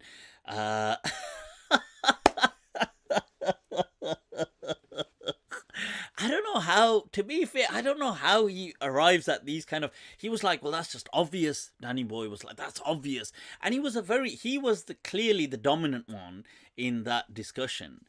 And he says, look, if you have polygamy, you have more children. If you have more children, you have a greater population. Your country is more stable. You have, greater military might, and you have this and you have that. And it was just going on, and, you see, this was the thing. So he clearly And then he says about punishment. He says corporal punishment versus, today taking away your liberties, prison, for example. He quotes some. He says, "Oh, but have you read the book by this person?" He clearly shows in his book how he argues that corporal punishments, lashing, is much better than, it's more humane than locking up, for example. And these are the things he kind of goes off about. But to be honest, it's not that his arguments were actually good. So, for example, just taking a look at some of his arguments, this argument that, like, homosexuals should be stoned to death. I mean, I would just simply ask a simple question here. That where do you get that from? Where do you get this from? Because there isn't a single verse of the Quran and there isn't a single hadith that is sahih that speaks about homosexuality.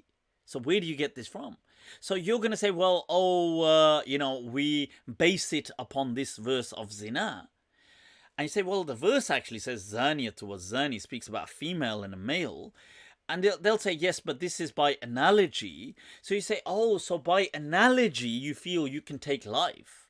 And by the way, the verse doesn't even allow taking life. And this was another point where, obviously, because it was an apostate prophet who doesn't really know much about Islam, it was easy for him to get away with it. But I would have asked him that, because he says, oh yeah, but this verse, it speaks about lashing, but that's abrogated. I wouldn't have let that slide. I would have said, oh, what do you mean? So this verse is abrogated of lashing.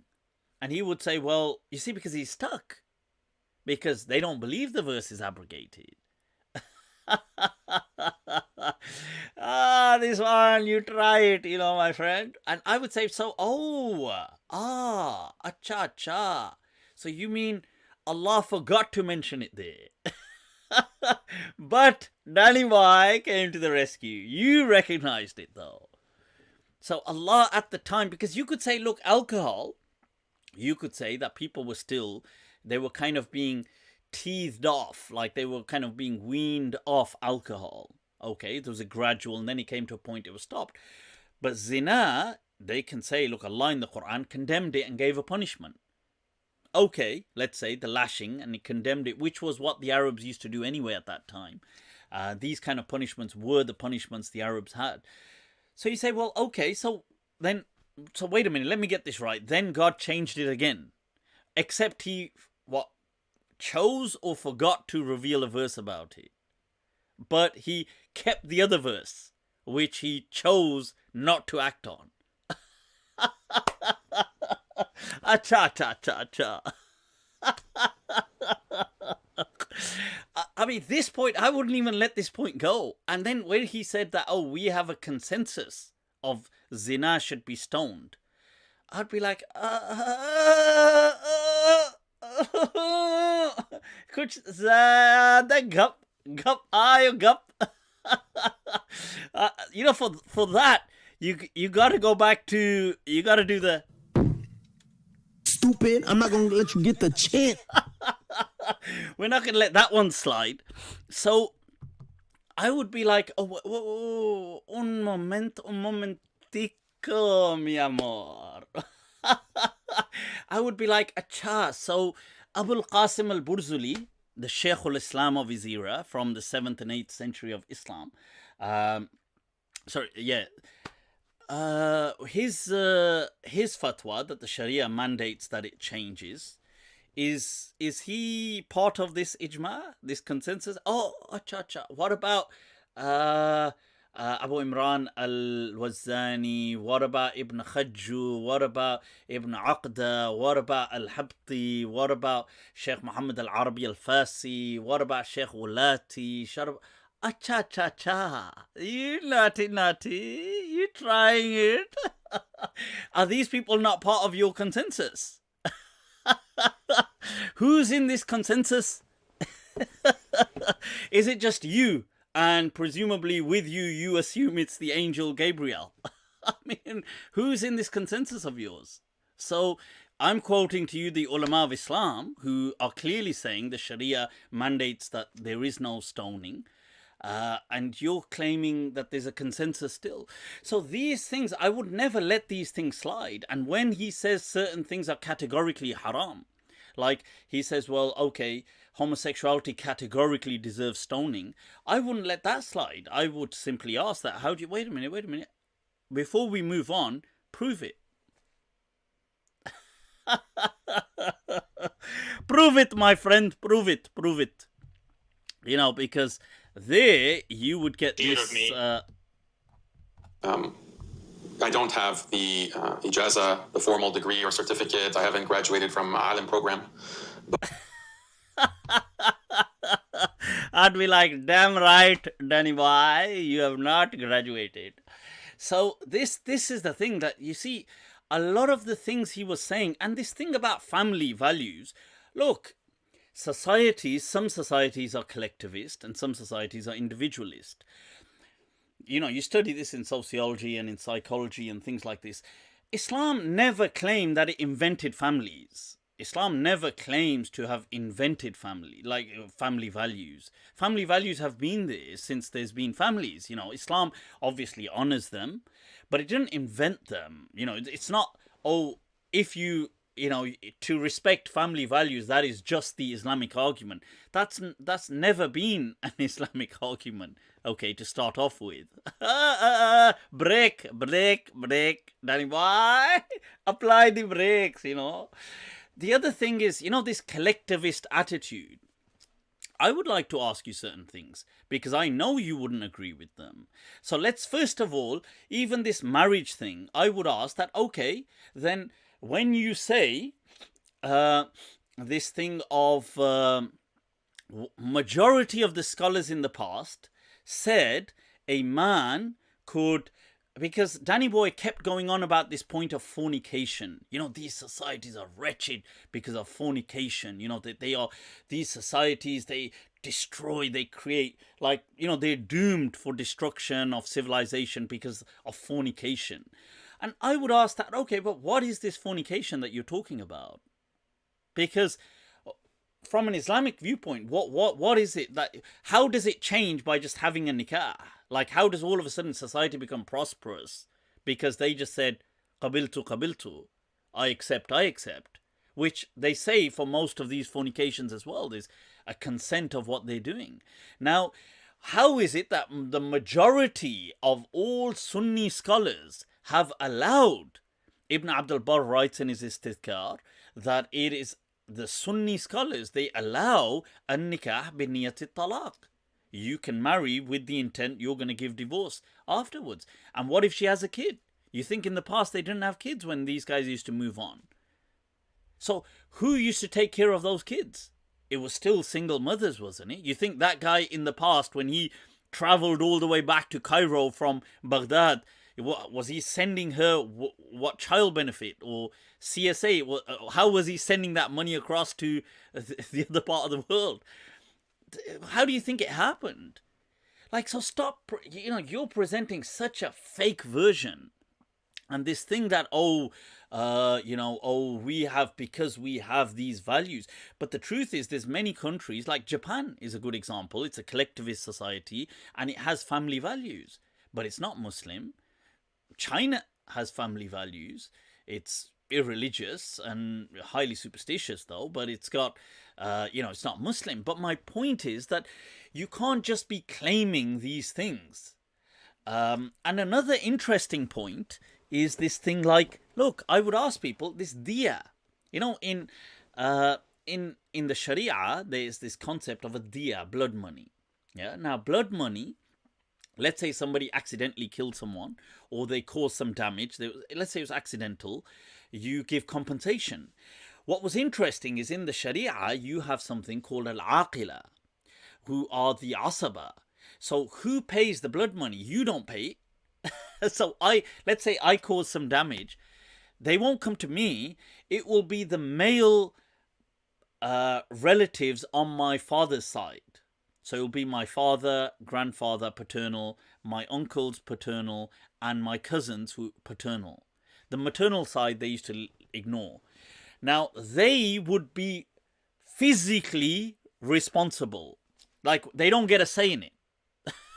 So let's just say now, if I've got a cousin and he's crashed into somebody's car, or he's accidentally, you know, caused physical damage to someone, and he needs to pay compensation. So it would be okay for the bailiffs to turn up to me and hold me liable and start taking forcibly extracting money from me. I would under no society accept that. Like that makes zero sense to me. But yet this is the system, is it not? Because in Arabia, in the time of the Prophet, the aqila were the asaba. So this is what the Sharia books write. That, okay, the aqila are responsible. Even though in Umar's time, they started to change that.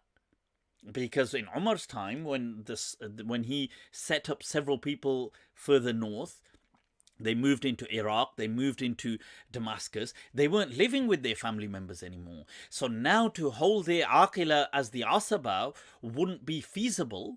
So what he did is he started to create a new system of aqila. Like he started to say, it's no longer the male family members, it's going to be whoever you're encamped with. They become responsible. So the point is that this collectivist society that you're talking about, it was just based on a cultural understanding. It wasn't something which even we today wouldn't accept that. Like we wouldn't accept that, oh, just because your uncle did something, they come and drag you out of your house. You would be like, what the hell? Why are you dragging me out of that? I never bloody did it. And they wouldn't go to the person. They would go to his relatives. That's because the tribal society in the Prophet's time had that understanding that they were the responsible ones.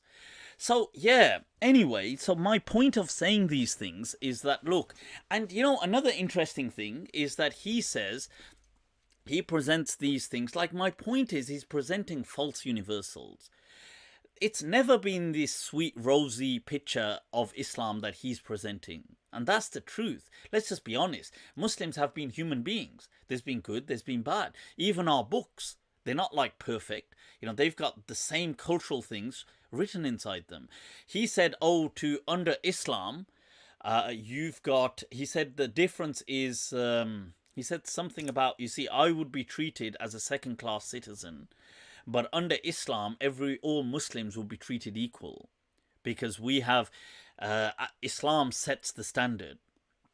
Now, the truth is, even though some madhabs do agree with that principle, like the Maliki madhab, the school of Medina, but the Hanafis don't. Hanafis have never accepted that.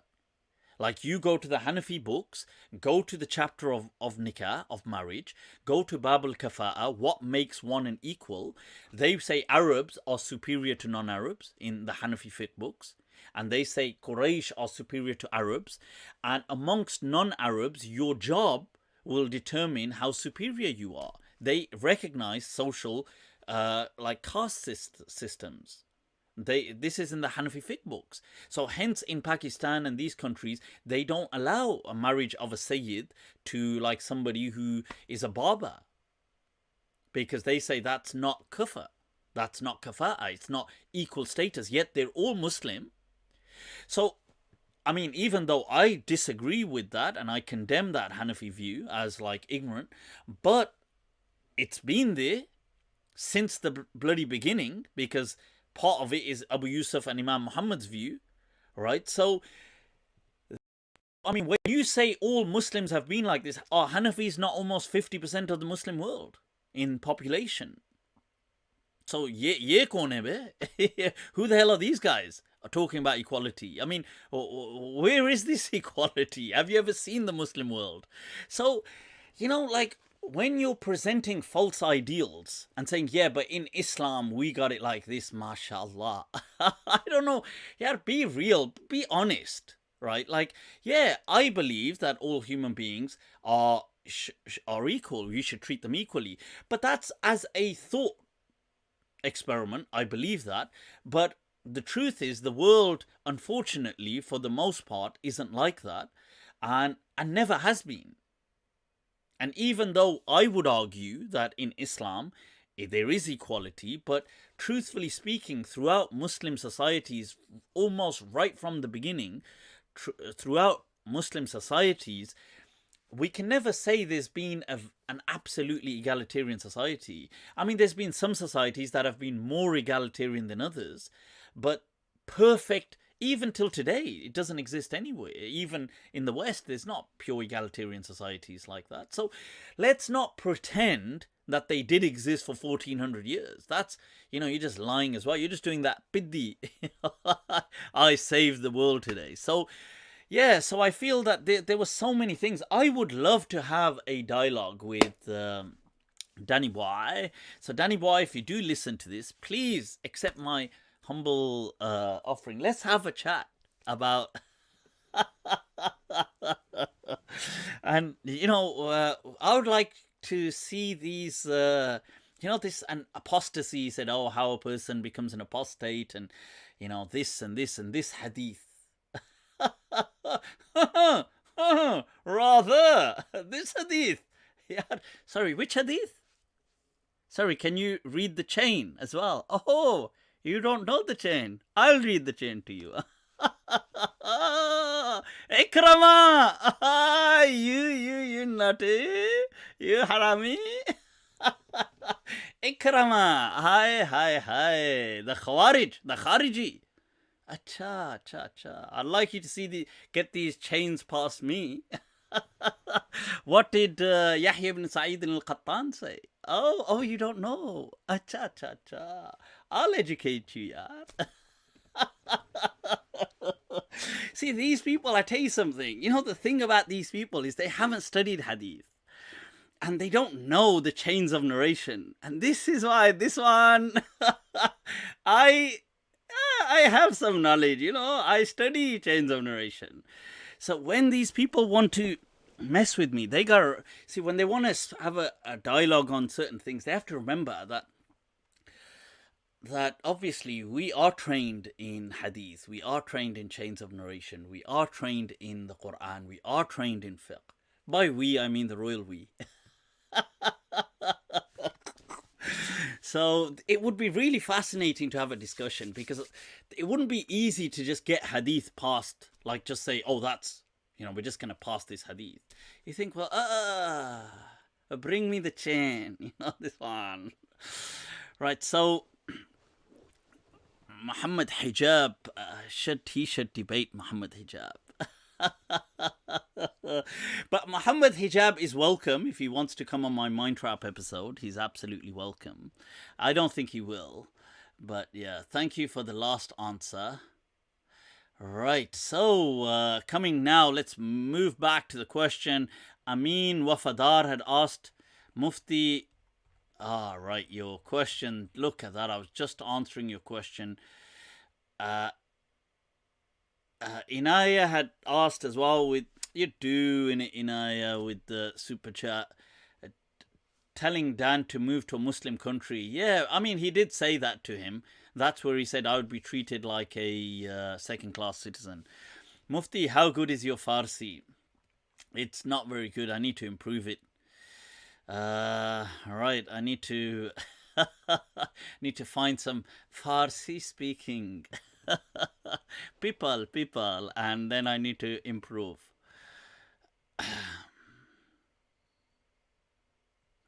Mufti, do you think Islam is perfect? Yeah, that's an interesting question, Mu'izz. You see, I would say that's a false question, because what does that mean? Is Islam perfect? Because Islam is simply a message of connecting, of telling creation to connect with the Creator. It's not, you see, when you say, is this perfect? What does that mean? Is this perfect? So it's not about describing Islam as perfect, but it's not about describing it as imperfect. It's about saying, well, that sentence or that question is a false statement. Like, is philosophy perfect? What does that mean? I don't know. Are thoughts perfect? I don't know. I mean, what does that mean? I don't understand it's not I don't understand. I feel that is a misplaced statement. The statement can never be accurate. That is Islam perfect? What does that mean? Because it would never mean anything that is complete. Right. Danny Boy thinks Saudi would imprison him. I don't know. I mean, I don't know why they would imprison him. They're just as... Oh, because he would say to them, I want you to impose the Sharia. And they would say, acha, acha, acha. They would say, Shuruat tumse karte hain. They would say, let's begin with you then. Aja. Aja mere what is it? Aja mere balma, tera intizar hai. They would be like, acha, acha, acha. What? They would be like... could you expand on that by what? Give us some examples of what imposing Sharia would mean. And he'd be like, death penalty. They'd be like, acha, acha, acha. Aja, aja, aja. Venga, venga, mi amor, venga, venga. Right, so... Right, what's going on, people? Mi gente. Right. Mufti...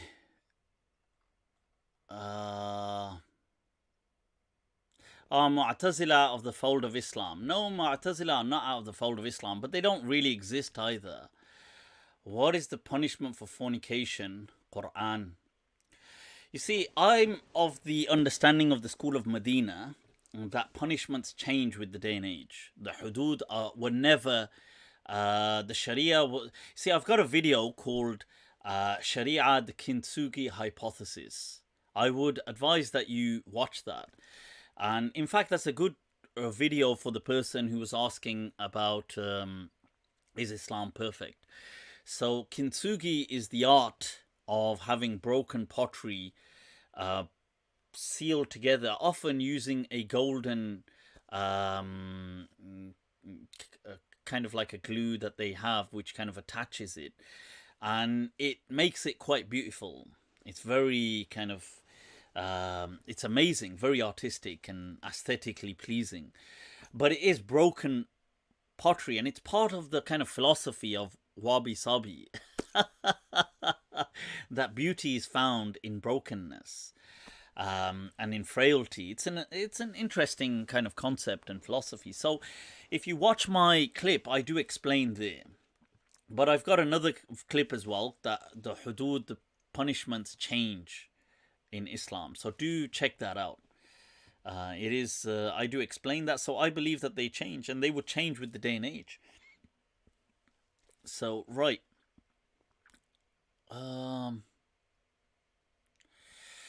Muhammad Alpha Bah loves you. Well, love you too, yeah. Te amo, te amo. Right, so what's going on? What's going on, people? Inaya saying, I'm broken and frail as heck. The broken kind, huh? The devil's rejects. You know, there was an interesting discussion we were having yesterday about this thing of people being broken, especially speaking about the female psyche, and from a psychological perspective, what is called, often referred to as things like daddy issues. But it was interesting that the kind of the dialogue we were having, and it was about, well, the relationship sometimes girls have with their father can be quite telling of the kind of background psyche of the individual. And sometimes it reflects a great, I suppose we'd have to look into more studies, but several things sometimes show that there's a correlation. The question is it causation? That's a different, because correlation is not always causation. But there is a correlation sometimes between the amount of stability. And I was just, in this conversation, it was with some friends, and I was explaining how years ago somebody had explained to me that how it's so important for daughters who, as they are growing up, that the father, that they never, that they, that the father that they always feel not only a sense of security, but there is that sense of that attention, that touch from the father is always very important, and it creates a very stable individual. Especially, I mean, this was speaking about females specifically, saying that those women that have a very stable relationship with their father into old age, or not old age, but into maturer age. So they kind of grown up and they still have that. They seem to often be women who are very kind of stable and not, even though obviously everybody would seek relationships at some point in their lives, but it's not that they are like they are already complete. But they obviously, a relationship brings certain meaning to a person's life, which is invaluable. But it's not that they feel kind of broken or incomplete without a man. And that's an interesting observation. And sometimes because in the Pakistani culture, this was an interesting point, that in the Pakistani culture, fathers are very kind of sometimes distant from their daughters, and especially as the daughter ages, and I think because they don't know how to behave, and they don't I don't know if I'm wording it properly, but they don't know how to kind of like, so they will completely withdraw any sense of touch, any sense of like they wouldn't even hug their daughters, they wouldn't do these kind of things, and I think that leaves such a void that the girl then desperately seeks that male touch out from outside. I don't know, but this is within psychology and through that observation. And I feel in this regard, sometimes Arabs are much better. Like, I feel that the Arabs have a very kind of like a touchy-feely kind of kind of atmosphere amongst themselves, as do certain other cultures as well. And I feel that maybe their father or parental and child bond is much, it's much more exemplary of affection, if that makes sense. But yeah, and I'm not saying it's not true of both genders, but I feel sometimes, especially in the Asian communities, the girls growing up feel that they can't, that they feel more kind of, they feel more challenges. I feel this could be true. Right, somebody said, Ismail Kasa said, can you bring on Wasim Iqbal? Wazio, of course I can bring Wazio on. I've been asking Wazio to come on, and he was saying, yeah, we got to do that. Armani saying again, Muhammad Alpha loves you. Hi, Yara. The love is mutual. Geo. Yeah, I don't talk much with my father, and he left hopes on me, and I'm proud of it. Sure, I'm not saying that, look, it's not the people's fault, and you know what, I sometimes don't even blame them, the parents. It's just, it is what it is. It's like sometimes they don't know what to do and how to behave and they don't, I suppose they could have asked people, but maybe everybody around them was that they were kind of handicapped in these things, and they don't know how to do it. And sometimes the only way that manifests is through then just aggression. Anger is the most predictable of human emotions. So I find that that's sometimes something, and I feel that sometimes, like our parents, that generation, that kind of the first migrants to like let's say UK or wherever, especially the UK, I feel that they didn't really know how to manifest sometimes, how to kind of do that upbringing, and I think that they were so kind of stressed out with their life that there was a lot of kind of like an aggro and things like this, and hence that whole generation, the whole generation that we're from, and I suppose that does extend to the people younger than me. I feel that was just a whole scarred, handicapped generation. That explains why my kind of mental health issues. Not. Right, so what's going on? Thoughts on arranged marriage? Yeah, I mean, why not? I don't see any problems with arranged marriages. I don't think people need to feel that arranged marriages are something bad, but there's a difference in what arranged marriage means. Arranged could mean that, look, somebody introduces you to someone and you say, well, yeah, like, okay, and then you talk, and that's arranged, isn't it? Arranged could mean like you don't even see the person, you only meet the person on the wedding night.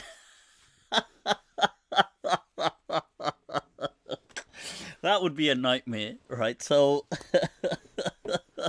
can you imagine that scenario? That would be interesting, isn't it? I mean, that could just go in like such a, like, there's so much margin of error here. It's like, it could go like, yeah. So I don't think, so I would condemn that scenario, and I would call that anti-Islamic, because the Prophet discouraged that, and he said you should see each other, you should speak. He said that's more likely for the relationship to work.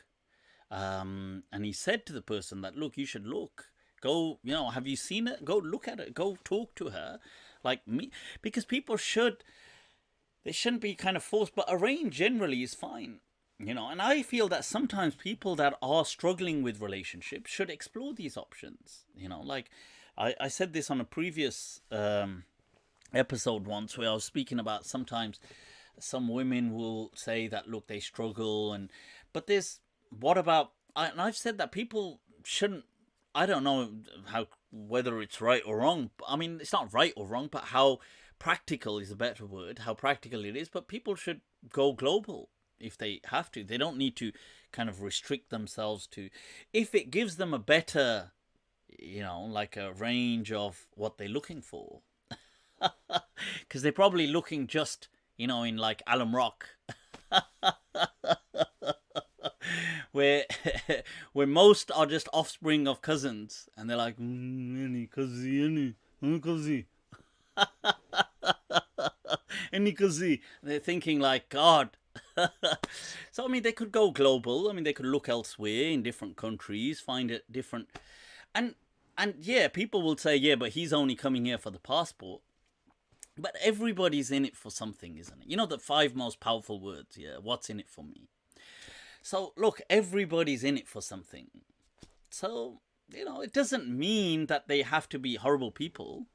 It's true. Look, like, let's be honest. Most men, a lot of the time, they will be mesmerized by beauty. And that will be the first thing. But then, obviously, other things will matter as well. But it doesn't mean that just because they're mesmerized by the beauty.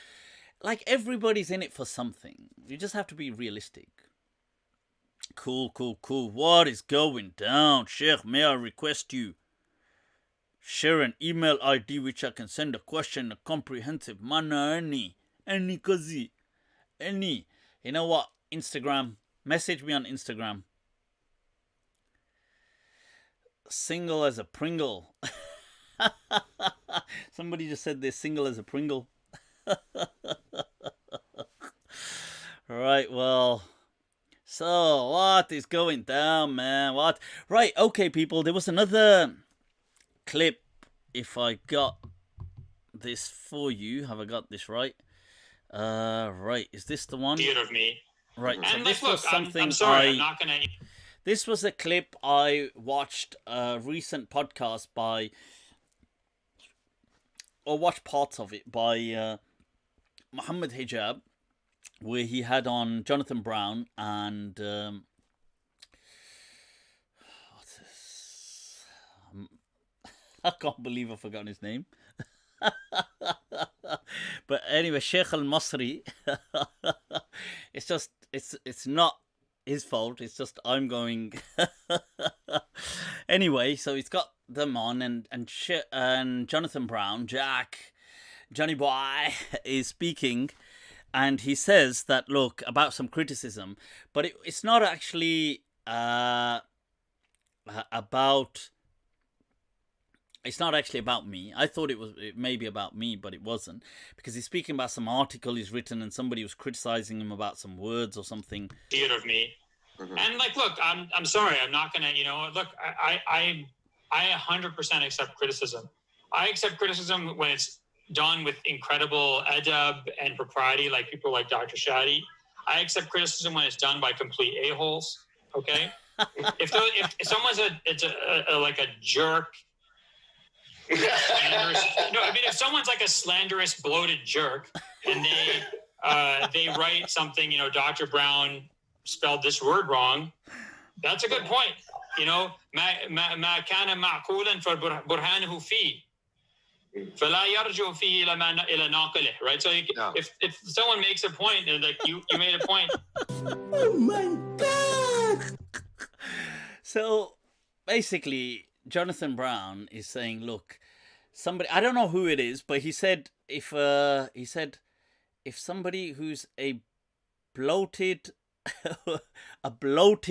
jerk, a preposterous bloated jerk, right? So I don't think he's talking about me then. So no, he wasn't talking about me, although at first I thought he was, but he wasn't.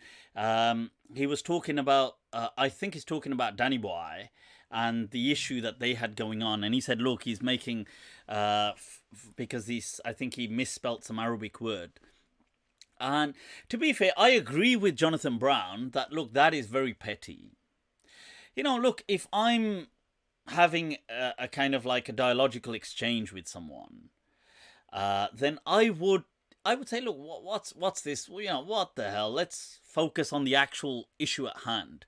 Somebody says, oh, but you forgot to write the apostrophe, or you misspelt there. It's actually, there, not there. And, it's like, look, chill out, dude.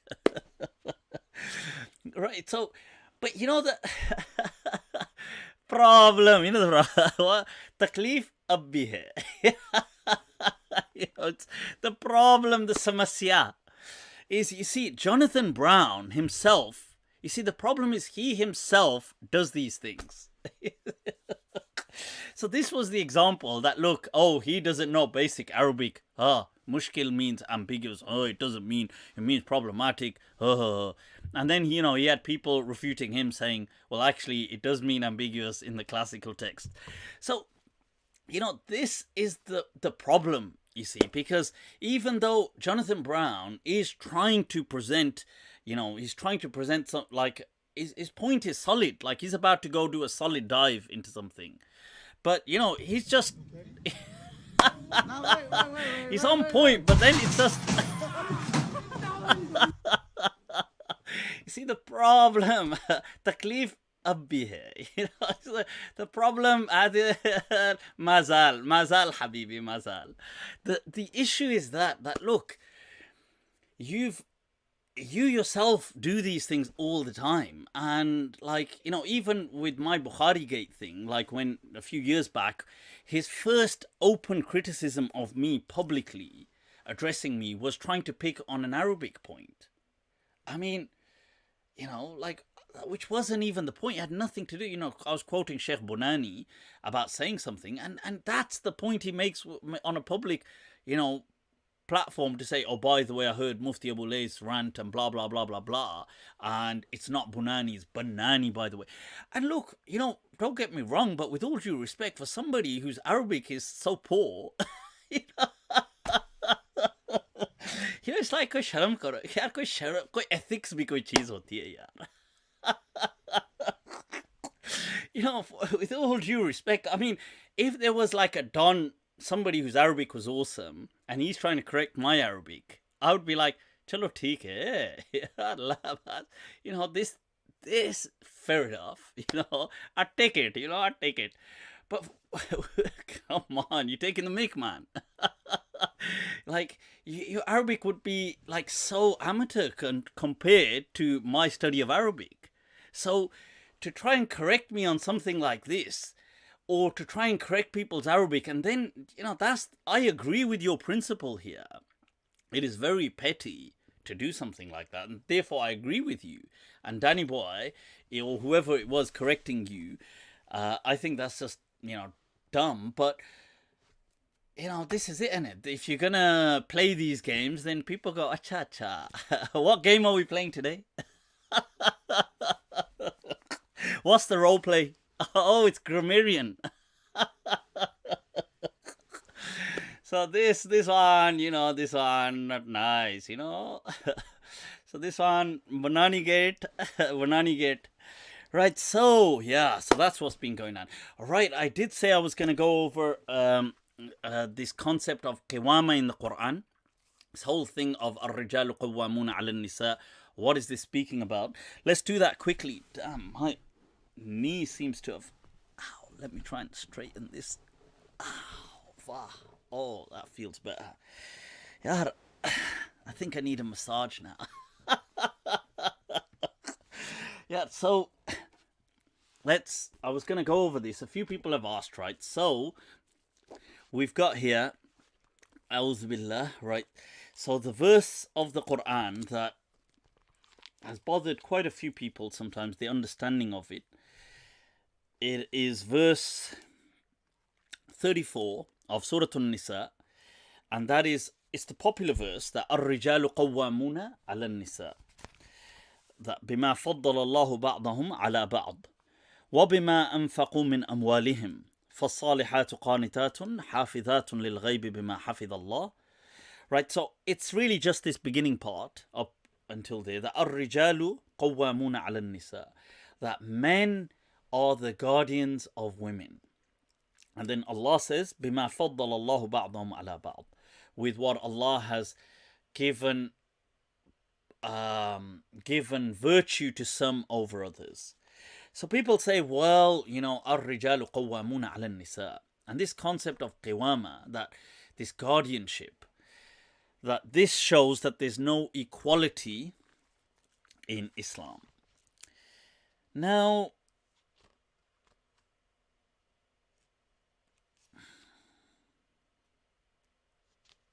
and also the verse, there is another verse as well, that is in Surah Baqarah, verse 2-8, that وَلَهُنَّ مِثْلُ الَّذِي عَلَيْهِنَّ بِالْمَعْرُوفِ وَلِلرِّجَالِ عَلَيْهِنَّ دَرْجَةٌ, that they have rights for them and onto the other, as in onto the spouses, and men have a daraja, a level above them. Okay. Wallahu azizun hakim. So people say, look, this is clearly against equality in the Quran. But that's not true, right? Because what I want to explain here, and I've explained this previously on many occasions, but I wanted to clarify, is these verses are descriptive, not prescriptive. So what does that mean? That means that the Quran is describing the society, saying that yes, ar-rijalu qawwamuna 'ala an-nisa, as it is. Those societies were heavily patriarchal, heavily male dominated, and the Quran was simply describing that. So you asked me for proof where this takes place. You know this verse, وَلِلرِّجَالِ عَلَيْهِنَّ دَرَجَةٌ, and men have a level above them, is verse 2-8. Now you just carry on reading. A few verses ahead, you go to verse 232.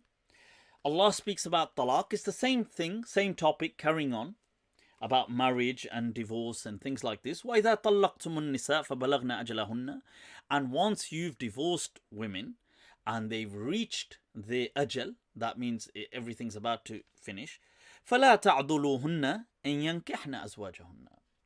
Do not prevent them from marrying, let's say, new husbands.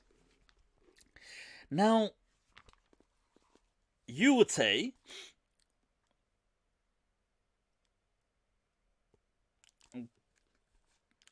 so you would say, well, okay, how is that verse relevant? So many of the ulama, in fact, the entire Hanafi madhab, has shown that from this verse, وَلَا تَعْضُلُوهُنَّ, do not prevent them from marrying, does not mean you have a right to prevent them. It does not mean they need your permission to remarry, as some ulama understood it, like the Shafi'i madhab and so on. They meant that, oh, look, Allah's saying, do not prevent them. It means you can prevent them, as in you have the right to prevent them, but don't do it. But by default, you have the right. What did the Hanafi ulama write about these verses? They explained that this was simply describing the society, because many people in that society would do this. It was not prescribing it.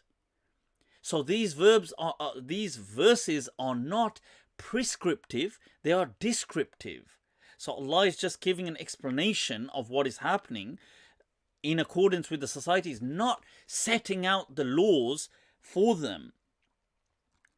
Now, and if you take a look at the verses, now take a look at Surah Al Imran, if we want clarity of how Allah sees mankind, male and female. فَاسْتَجَابَ لَهُمْ رَبُّهُمْ. Now this is verse 195, Al Imran. فَاسْتَجَابَ لَهُمْ رَبُّهُمْ. Now Allah responds to them. And what is it how is Allah's address to mankind between male and female? أَنِّي لَا أُضِيعُ عَمَلَ عَامِلٍ مِّنكُمْ. I do not let any action, any virtue or anything go to waste from amongst you. مِنْ ذَكَرٍ أَوْ أُنْثَى. From male or female. بَعْضُكُمْ مِنْ بَعْضٍ. That some of you are just from others. بَعْضُكُمْ مِنْ بَعْضٍ. There is no superiority. Now you go back to that same verse that we just read, and there was a point which I want to come back to.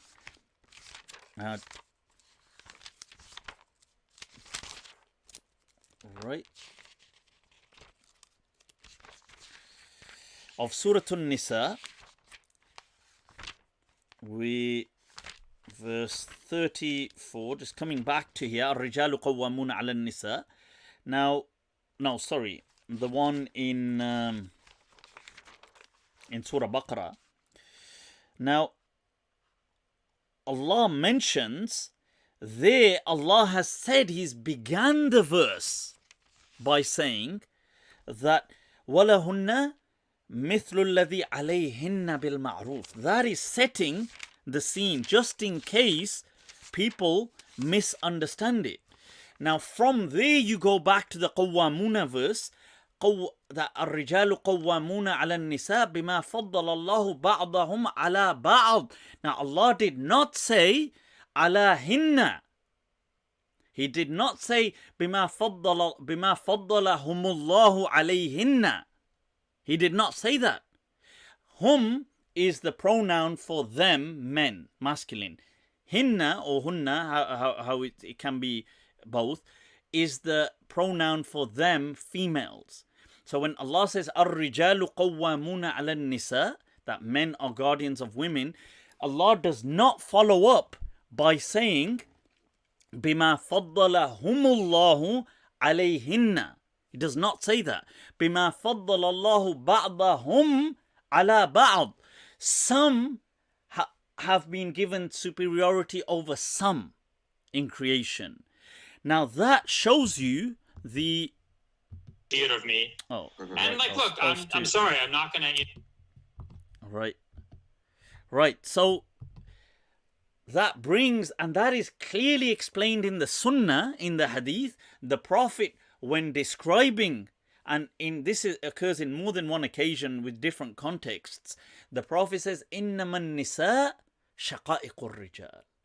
That women, a shaqiq is something that is torn from it as an equal, and it's often used for like siblings, because they are when they are of both parents.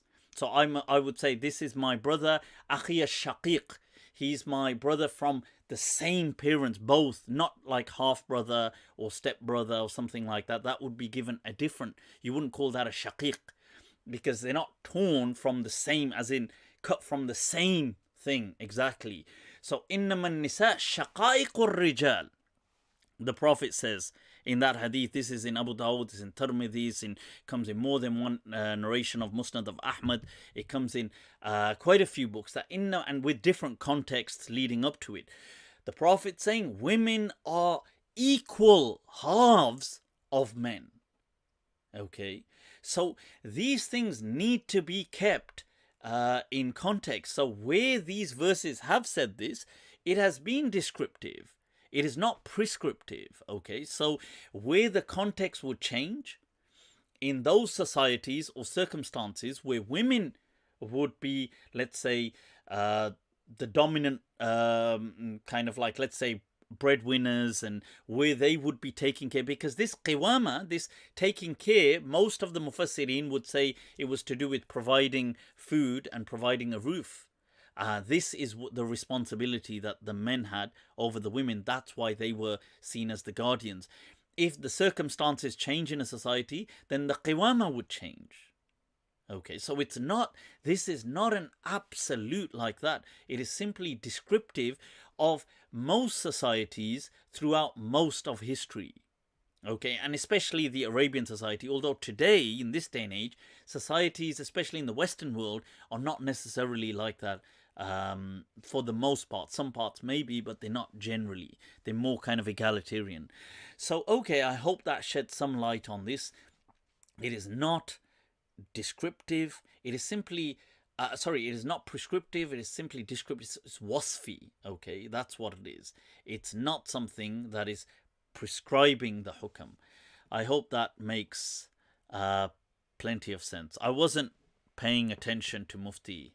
Okay. Right, well, you don't need to then. And that was said by, was it Maryam something? Well, okay.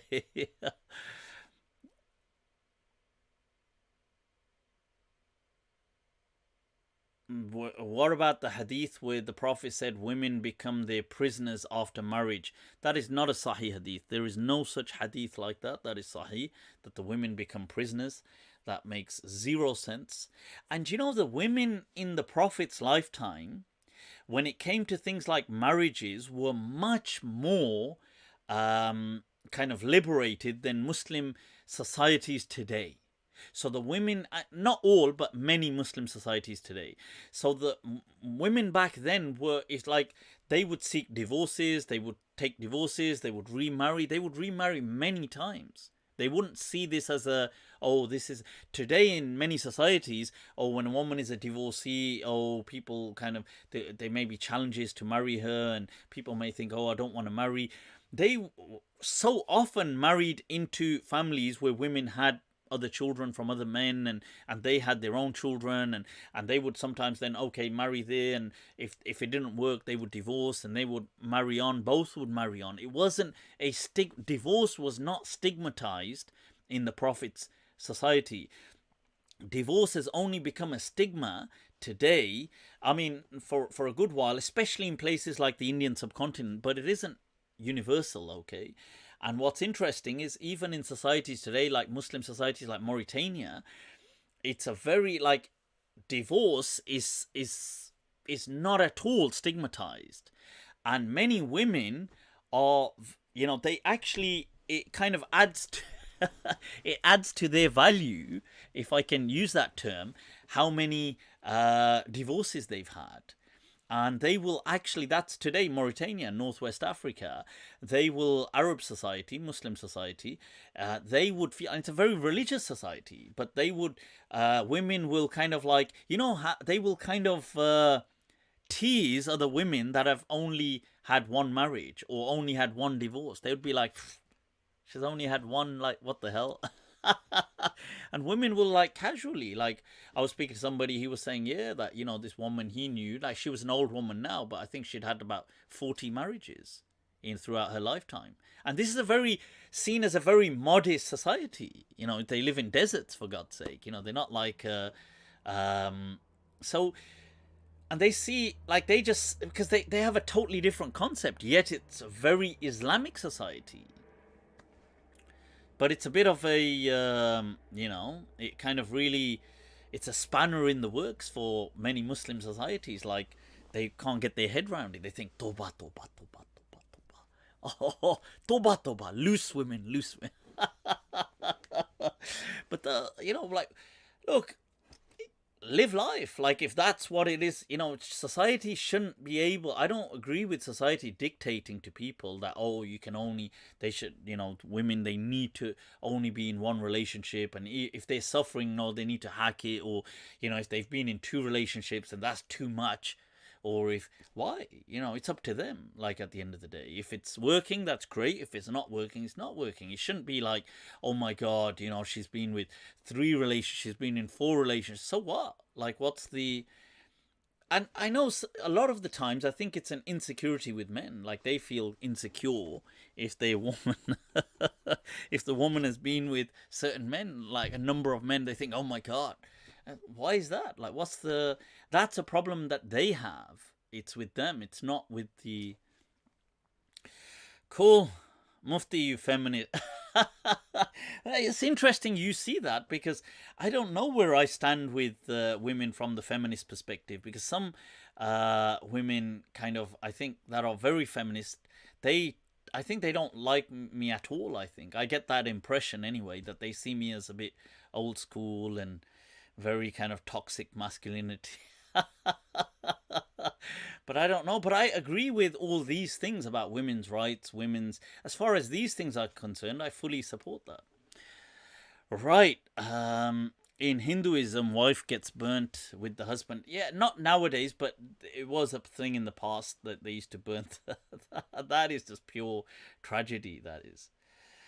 Yeah, Mufti, talk about psychology. What can I talk about psychology? Psychology is awesome, people. Modern feminism. Yeah, I do feel that there is, in this day and age, there is this kind of very angry, toxic feminist, like which I would call like a feminazi. I you know, just always hate on men, and men, you know, they don't like any kind of male. You know, they just don't like that macho thing at all. And I feel, you know, truthfully, I feel that that's because deep down, they really like it. And they hate the fact that they like it. So it creates a kind of like this kind of dichotomy within the psyche, and they struggle with that. And I think that they find themselves drawn to it, which is natural, yeah. You know, Mufti, what are your thoughts on Richard Dawkins? Isn't he an idiot? No, you know what? I like Dawkins. I won't lie to you. I think I like him. I think, yeah, I think, you know, in his heydays, he was like a bit over passionate, and he overdid the argument against kind of religious people, and he called all kinds of things, it's dumb, it's stupid, it's this, that. But fair enough. Okay, that's his view. You know, like, I obviously don't agree with that part of his view. But to me, to me, Richard Dawkins, I think the work he's done as an individual, he is a movement, you know. He's like huge. He's not like, you know, just and to be honest, for an academic, because academics seldom get like, you know, like, they seldom influence the public like that. You see, the academics usually just in the academic world. But I find him amazing. I definitely do rate him. I don't agree with those kind of things, and I agree that he has been harsh against people of religion, and that's his kind of persona and his taking. But it doesn't stop me from liking him. Mufti, don't you think Jordan Peterson destroyed people like Richard Dawkins? Yeah, definitely, Jordan Peterson is a legend. And I think Jordan Peterson would destroy, Richard Dawkins. Even though I love Richard Dawkins as well, but I feel that they wouldn't. I mean, and I feel that Richard Dawkins does destroy many people in arguments. I do feel that, but Jordan Peterson would be another class. Jordan Peterson really was not just a breath of fresh air, but he was he was kind of like the boost, or the nutrients that people of faith needed. Because I think it got to a point where people were getting embarrassed of being religious. And Jordan Peterson gave that voice. He went through an incredible amount recently. I was watching his video. I don't know if people know, he was on the board of, on the verge of even like maybe killing himself. But I feel that's an inference. I could be wrong, but he went through clinical depression. He was going through a lot. I know his wife had cancer, but he was also, this wasn't necessarily because of that. He was on these kind of benzodiazepine, these kind of benzos that they were giving him, and he ended up creating a major addiction, which destroyed him, and they took him to Russia to treat him, and he's only just now coming out of it. And I was looking at him and his kind of interview with his daughter. I think it's his daughter Michaela, and it's he's just speaking about his suffering and what he went through for almost like, I think 2 years. He went through like major depression, and I don't just mean like being sad, like destructive level. Wow, man. I hope he gets better. May our thoughts and du'as are with him. May Allah grant him a swift and complete recovery. He's a legend. Definitely, he will go down as a legend of this era. But, on a side note, I was chatting with... actually, I was chatting with Haris Sultan, actually, about this. And it's interesting, and he made a valid point, to be fair. And he said, and he's ex-Muslim, and he said, look, this is a good example, that imagine somebody like Sam Harris or Richard Dawkins came out and said that he's been going through depression, and he was gonna, on the verge of death or killing himself, and he's been battling with this depression for 2 years, and his life's been a misery almost for 2 years. Imagine somebody like Sam Harris said that. And by the way, I even though I disagree, I feel that unfortunately Sam Harris has become a bit too bitter against Islam, but I do like Sam Harris as well. I like these people because they challenge our thoughts. But it's true that imagine Sam Harris or Dawkins or these people had, professed this. People of faith would really go in at them and say that, oh, this is because you've got no religion in your life, and this is because you rejected God, and serves you right, and this is a punishment from God. And it is true that people would do that, isn't it? And he made a valuable point that, look, you never get that, like, you don't, or seldom get that from the other side. They're not going to say, well, this depression is a result of your, or maybe you do from some, but generally it is a valid point, though. I agree with that point of that if Sam Harris or somebody came out and professed that he's a victim of depression, I feel that people would kind of be saying that, ha ha ha, that is a punishment from God. And that is a shame, yeah. Somebody said, please can science create... All right, Sam Harris is an idiot. Did somebody say Sam Harris is an idiot? Look, I mean, at the end of the day, look, people, just because we disagree with somebody doesn't mean we need to hate them. You have to understand something. I'm a bit older. I'm not like 12 years old now. I'm a bit, I've matured beyond that. Like, I don't need to hate someone just because they don't believe in my religion. Or they think my religion is dumb. okay, fair enough. Like, I don't, like, we have to be more mature than that. You don't need to be so insecure that, oh my God, you don't like my religion, I can't be your friend.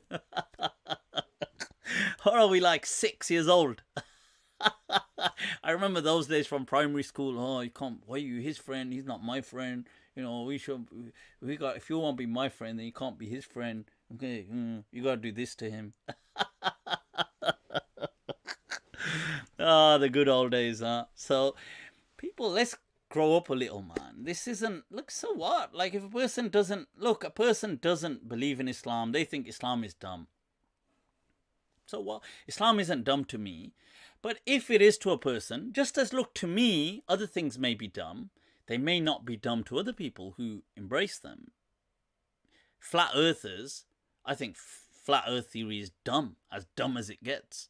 But it doesn't mean now I need to hate the flat earther, like just because he says, it's like I think, yeah, we need to develop, man. Guys, we need to wrap this up. It's been going on so long. Oh, there was... I bought the clip, people. The Masala segment. So this Amir Ahl Sunnat, I'd come across a clip where somebody was trying to praise Imam Abu Hanifa's taqwa. And this is the problem, people. This is why you need to understand that, you see, just because somebody means well doesn't mean they are doing well. Like somebody, so here you have, what's his name? Maulana Ilyas, I believe it's Ilyas Qadri Sahib. The Dawat-e-Islami, the green turban, who's trying to praise Imam Abu Hanifa. And he says, and he's giving the... हज़रत इमाम मोहम्मद रहमतुल्लाह ताला अलैह छोटे से लड़के थे इमाम आज़म अबू हनीफा रहमतुल्लाह ताला अलैह की बारगाह में हाजिर हुए कि मैं आपके पास तालीम हासिल करना चाहता हूँ Imam Muhammad wants to learn from Imam Abu Hanifa. खूबसूरत से लड़के थे But because he's a pretty boy. इसको as in pretty, as in he's beautiful, attractive. उसको आपने कहा कि बेटे कुरान पाक पहले याद कर लो बाद में तो ये दूसरे हफ्ते एक ही हफ्ते में खड़े हुए इस बप्पा आपने माशाल्लाह इनसे फरमाया कि बेटा तुमसे कहा ना कुरान पाक याद कर लो फिर आना learn the Quran then come. उसने अर्ज की कि हुजूर वो तो मैंने याद कर लिया wow, he did it already, mashallah. एक हफ्ते के अंदर कर माशाल्लाह कर लिया मैंने याद इमाम आज़म रहमतुल्लाह अलैह बड़े खुश हुए कि ये तो बहुत ज़हीन बच्चा है और इसने एक हफ्ते में कुरान पाक याद कर लिया फिर आपने उसको फरमाया कि वो हल्क करवा लो यानी गंजा करवा लो shave your hair off फिर उसको सुतून या दीवार के पीछे बिठाकर आप पढ़ाते थे ये आपका तकवा था कि खूबसूरत लड़के पर जब नजर पड़ती है तो बादों का शैतान वसवसे डालता है गंदे वसवसे डालता है तो अपने आप को गंदे वसवसों से बचाने के लिए आपका तकवा था कि उसको दीवार के पीछे बिठाकर पढ़ाते थे अल्लाह इनके सदके हमारी वकील है हजरत इमाम मोहम्मद रहमतुल्लाह ताला अलैह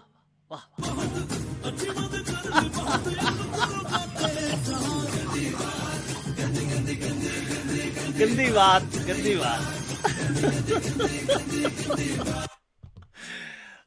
Tova. You nutty. Oh my God! No! Let me just translate what he was saying. He said that, look, Imam Abu Hanifa was such a legend. Who he was, I totally love Imam Abu Hanifa, one of my inspirations. But this is where somebody tries to do something good about an imam and ends up dissing him. Like he's trying to be... he's trying to be good to him, but he says, oh, look, Imam Muhammad came, but because he was so pretty as a young boy, so Imam Abu Hanifa tried to kind of like brush him off. Nah, don't come, go memorize the Quran instead. But he did that so swiftly that he says, okay, well, you know what then? Okay, I tell you what, shave your head. So you and then sit behind a pillar or sit behind the wall Why? Because when he said this is from his taqwa, that when you see a pretty boy, sometimes the shaitan puts waswasa in you. That's like evil insinuations that you might, like, what he's trying to say is you might want to have sex with him.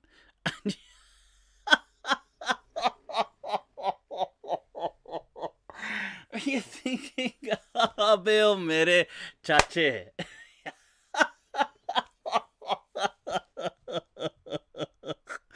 You know, this is absolutely what he's doing with Imam Abu Hanifa. He's trying to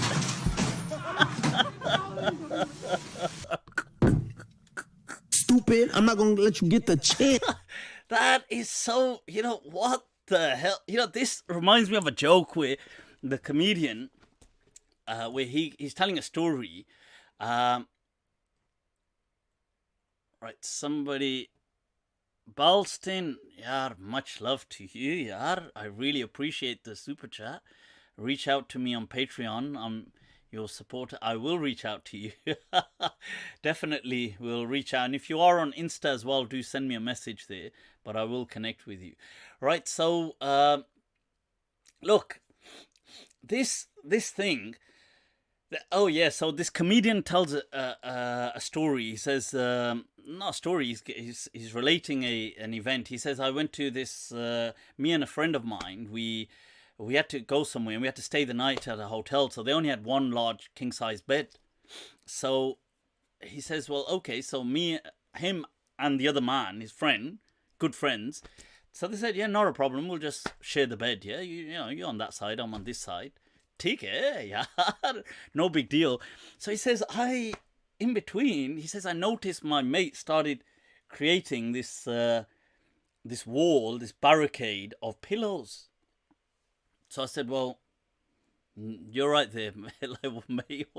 What's that for? He said, you know, well, you know, I don't want to kind of like accidentally, or, you know, like we don't want to kind of like, you know, touchy, oh, is that you? Naughty. So he says, right, okay. He says, well, you know, I've got how's this for an idea? He said, like, you know, like if you maybe wake up during the night and I'm asleep, how about you just don't think I know, I'll have, let me just go and have sex with him. He obviously said it with the F word. He said, like, how about you just think, I know, well, you know, like if I wake up and I see you asleep, you know, I just won't, I'll decide not to screw you. So you just decide to, how about we just do it like that?